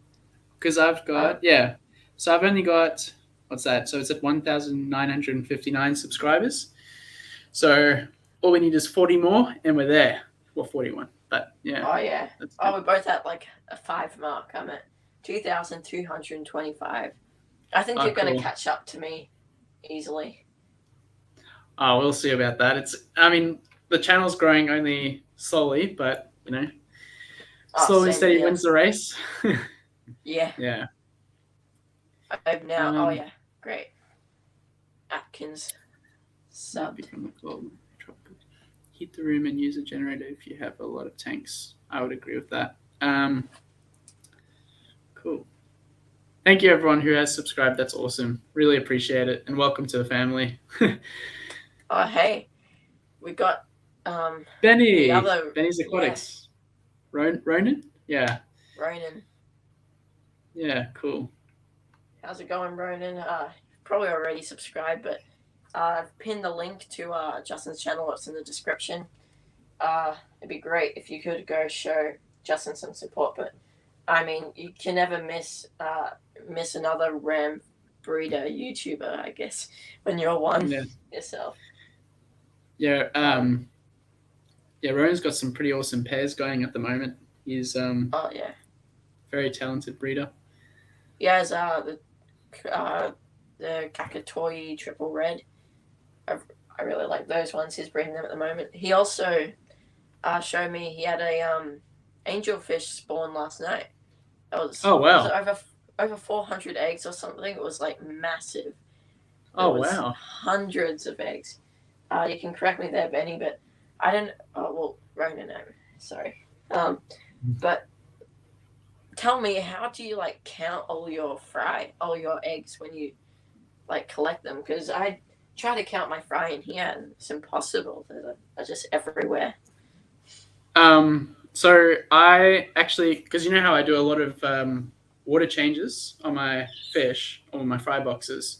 So what I'll do is I'll take a picture and I'll actually go with the highlighter and I'll mark each one with a yellow dot as I'm going, and then I'll keep tally in the corner, and that's how I do it. But there's actually an app that you can use. I don't know the name of it, but people are starting to use it, and you can actually choose the fish eggs option, take a picture, and then it'll count them all for you, and then give you a number. So that's probably a lot better. Yeah. The technology nowadays. Yeah, I know. It's pretty cool. So yeah. Let's have a look. The Angels had 500 wrigglers. Sorry. Wow. Yeah, that was a pretty big spawn.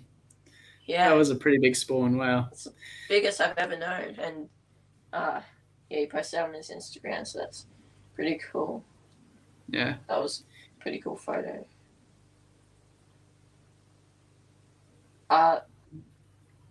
James, we don't know what app yet, but I haven't heard of it before though, so thanks for that. But I'm not sure if you can see, maybe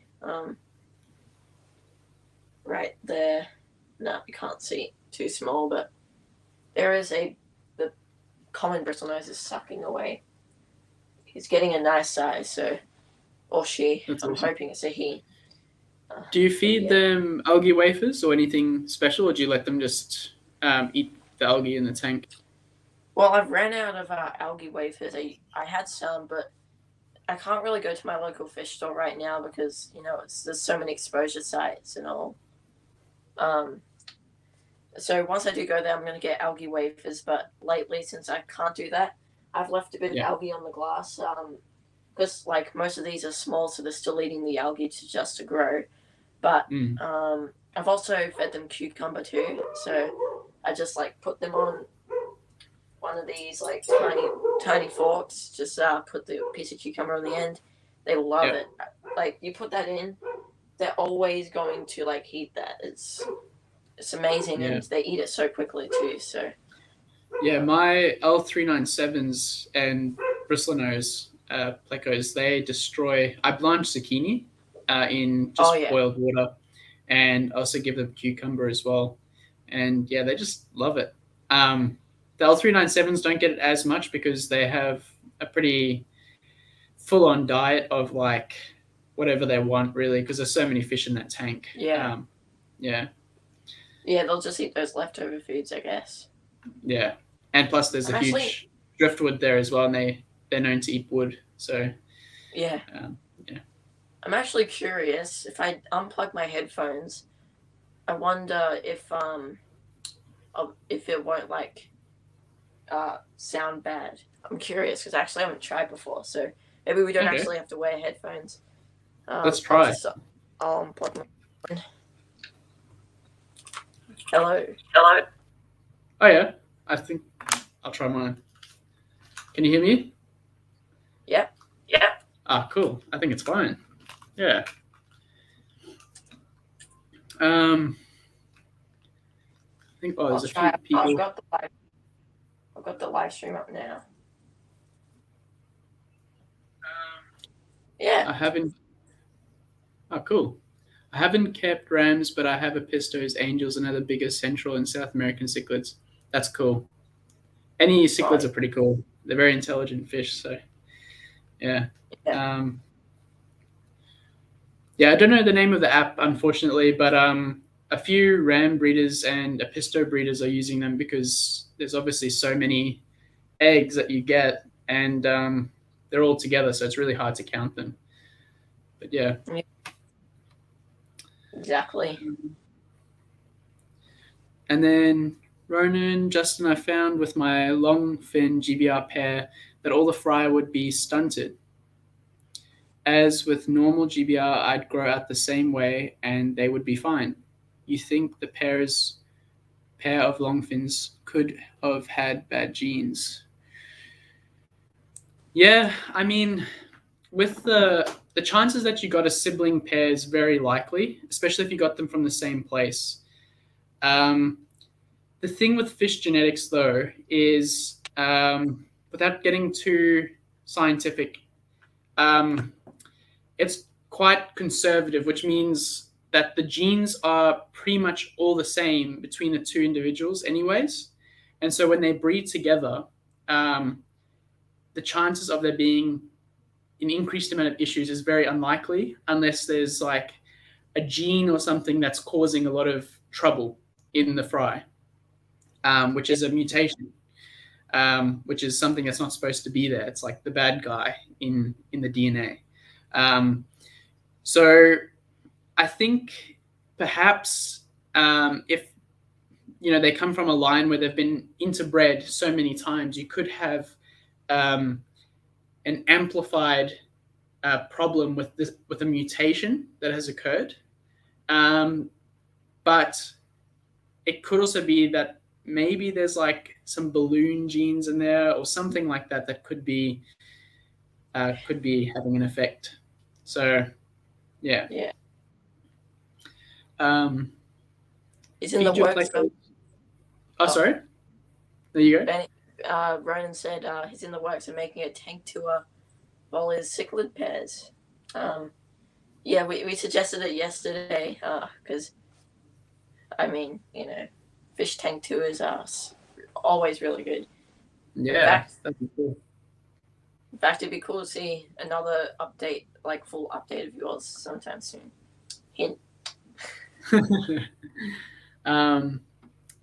Okay, Atkins Nature Aquariums. Feed your plecos some green beans. No salt. It's really good for them, but it fouls the water quick, so don't keep it in the tank for more than a few hours. I've heard that the canned ones are really good, the canned green beans. because they've already been blanched and they're already soft. So yeah, Are um, those just get at like the supermarket or yeah, yeah. yeah. Just at Woolies or Coles or whatever your local Oh yeah. grocery is, they usually have canned ones for really cheap. So Yeah. good suggestion. Yeah, I'll definitely have to do that soon. I don't know why I haven't already, but yeah. Yeah, me neither. I've seen other YouTubers like using green beans for their fish. I've always Yeah. been curious. Yeah. Um, tank tours are always great. I gotta go, guys. Okay, see you, T-Bones, fishies. Yeah. nice meeting you today. That was awesome. Yeah, apparently he's been subscribed to you before too, so that's pretty cool. Oh, awesome. And we do have another yes for another person is subscribed to you too. Oh, Always cool. good to hear. Welcome. Yeah. um, Oh, got um. Atkins Nature Aquariums. Benny, you could try pairing up one normal GBR with a long fin GBR, and that should create a stronger gene pool. Yeah, I mean, you could do that but then you're crossing the two strains. So,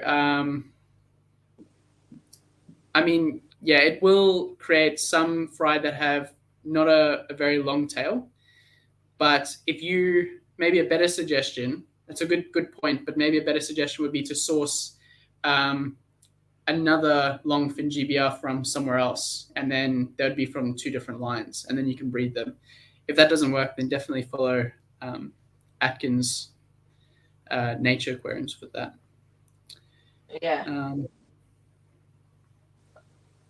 Oh, you only have a stunted male left. Yeah, I wouldn't breed with them if you can help it, Ronan, because yeah, you don't want to. Am I back? Let's have a look. Oh. Am I good? Oh, okay. Today. Just wait. I'll wait a few seconds. Oh, damn. Oh. Seems to be pretty frozen.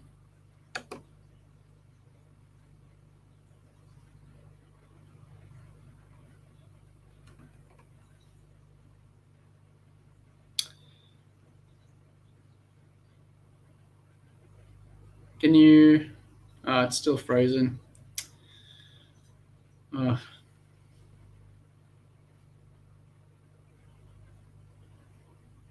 Frozen in time. Yeah. Well, I guess I'll just keep on reading your comments for now. I guess keep the show on the road. So rams are on the no import list into New Zealand now. So no more longfins and electric blues or golds coming in. Any issues? Only 2 other good ram breeders in the country that I know of. Oh, that is a big issue. I guess the only option then is to mix different lines and then line breed them. That could be a good option. So, I mean, the good thing about Australia is, I mean, there are imported lines, but they're not necessarily as good as local bred, and you can actually interbreed rams. I just wouldn't do it myself for a very long time. So that's why I have the outcross of the GBRs. I outcross the black rams to the GBR and then back, and then it has no effect on the actual look and the quality of the fish. Well, it actually increases the quality of the fish and the size. They look so much better, and then I can breed from them again, line breed, and then do another outcross down the line, and then that's how you're supposed to do it. So move to Oz, Bobby says. Yeah, I mean, we're going to have some pretty cool rams here soon. So yeah. Atkins Nature Aquariums. Oh, wow, that's insane. I hear a lot of fish are like in Australia, though. Yeah. I have a male longfin blue and female longfin gold, but they always fight. Yeah, it's another thing with cichlids. Cichlids are very like with discus, you can't just put a male and a female together and expect them to breed. They have to pair off. They have to like bond really, and even then, you can get some pretty aggressive bonded pairs too. So, that's it's a bit of a hit and miss. It's a catch-22 situation, but yeah. If you can try get a few pairs going, or put a bunch of fish together in one tank, maybe like 4 fish or 5 or 6, then they can pair off, and then you choose that pair.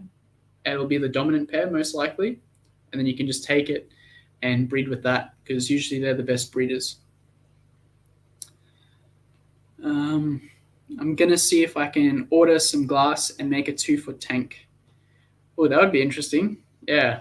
Very, very good on you. That's a great initiative. I'd love to build my own tank too. That'd be cool. Any more questions, guys? I'm happy to answer them and stay here for a little bit longer, but I'm probably going to leave soon because Laz isn't here. So if you have any last-minute questions, just send them through. Laz just said, sorry, I'm going to try fix my internet. Okay, cool. So if you have any more questions, please send them through. Even if it's about, like, me in particular that you want to know, or, the fish, obviously. So, okay, in a couple of minutes. Cool. So we've got a couple of minutes to kill. So, yep. I guess I'll start up. We've got a comment from Ronan. My angels have spawned 27 times since the 1st of March. Have got to free swimmers twice, but tank was too small and was a holding tank for the parents. Have yet to raise the 150 litre they have. That's a pretty good spawn that you got there, and yeah, wow, that's a lot of spawns. Fish's aquatic world. The tank behind me, there's I don't know if you can see, but there's red covered discus. They're quite large now since I got them. I got them when they were 8 centimeters in diameter, and there's 6 of them in there, and they're getting more red as they get bigger, and they're starting to get their blue rim, which is like really exciting. I was very happy about that. And it looks like Laz is trying to join again. Up, sideways on my screen. Yeah, same. I don't know how to fix this.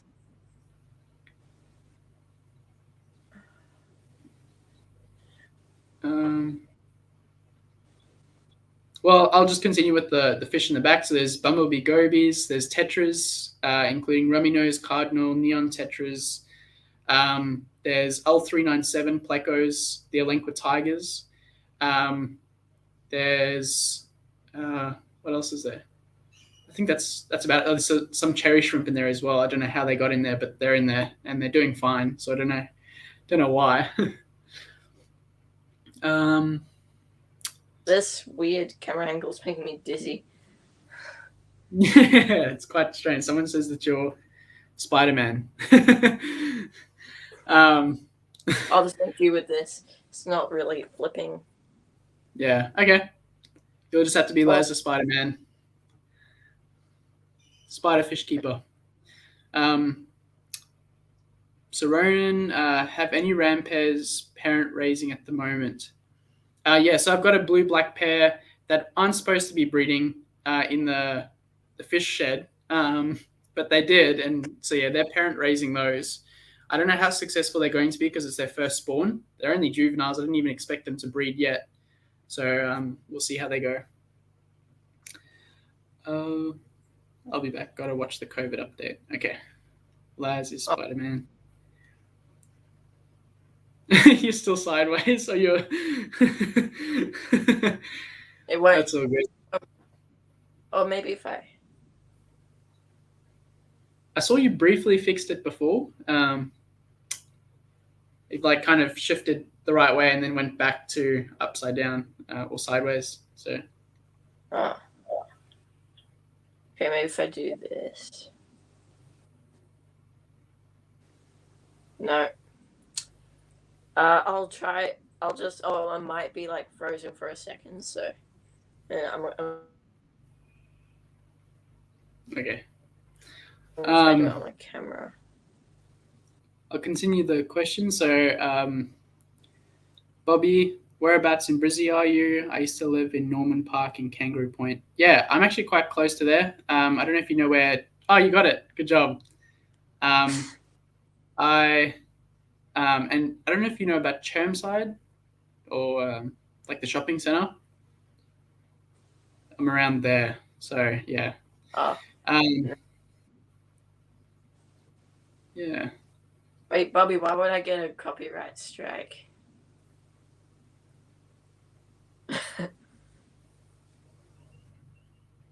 Oh, cool. Okay, CH is back again. Oh, cool.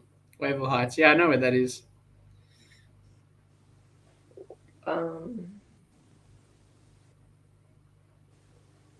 Yeah. Oh, yeah. That's weird. The StreamYard chat is apparently quicker than the one on my computer. Okay. Oh. Usually the opposite. Fish boy. So, yeah. Don't want to get copyrighted from doing this. Oh. No. Yeah, I think. What do you think, Les? Should we close this or yeah? Yeah, we've been going for a whopping 2 hours and 6 minutes. Yep, it's been a good one. Time flies when you're having fun. Yeah, I tell you, whenever I'm talking fish, I lose track of time, and I can literally talk for hours. Yeah, same here. Yep. In fact, my friends hate me sometimes. Yeah. Like definitely my family too. Anyway. Yeah, it's good to talk about it to like-minded people, and it was great meeting you all. So, thank you so much to all of those people who did subscribe to my channel. And if you haven't, like, just go check out my channel, and if you like it, subscribe. If you don't, that's fine with me. You know, it doesn't bother me. Yeah. So once again, I've pinned Justin's link at the top, so it should pop up there, or it's in the description. Just click on that. And when you do subscribe to his channel, make sure you put on the bell. Every Saturday evening, I'm pretty sure. Yeah, and I'm also going to be, when I can, I will be doing some during the week as well, especially with the COVID pandemic, like the lockdowns and that sort of thing. I'll be at home more. So hopefully not for too much longer. I'm keeping my fingers and my toes crossed so that everything returns back to normal. But yeah. So feel free to, if you want to do another live stream, always up for it. I'm in lockdown here for another 2 weeks, so got nothing better to do. I'm happy to talk fish all the time, so you just let me know when you're ready, and go for it. Yeah. So those of you watching, I will probably see you guys on Monday, hopefully. I'm streaming with Nick from KFS. Not KFC, KFS. So, yeah. Just a heads up at 3 p.m. So, yeah, that'll also be good fun. But, yeah, we're going to get, like, lots of people over lockdown to do live streams. But, I mean, so far, you've been, like, my favorite. I'll be honest. Cheers. Yeah. No, it's like, great getting to know you over the last few days. So yeah. Well, I can't really say favorites. Like you've all got like your different traits. You've got your ram cichlids and lots of breeding. I really like it. So always keen to talk, man. And I hope the audience did enjoy it today. Sounds like they did. Yeah. And if you enjoyed this, and you'll enjoy Nick's you'll enjoy Justin's videos. That'll be great. So, and we found out that you don't need headphones for good quality sound. So that's something good to know. Yeah. Great job. Oh, awesome. All right. Thanks, everyone. And really appreciate you guys coming in and, listening to our conversations and asking all those questions. So, really appreciate it. All righty. Well, until the next time, Les. Yeah. Thank you guys for watching. and we shall see you later. Yep. See you, everyone. Bye. See you guys.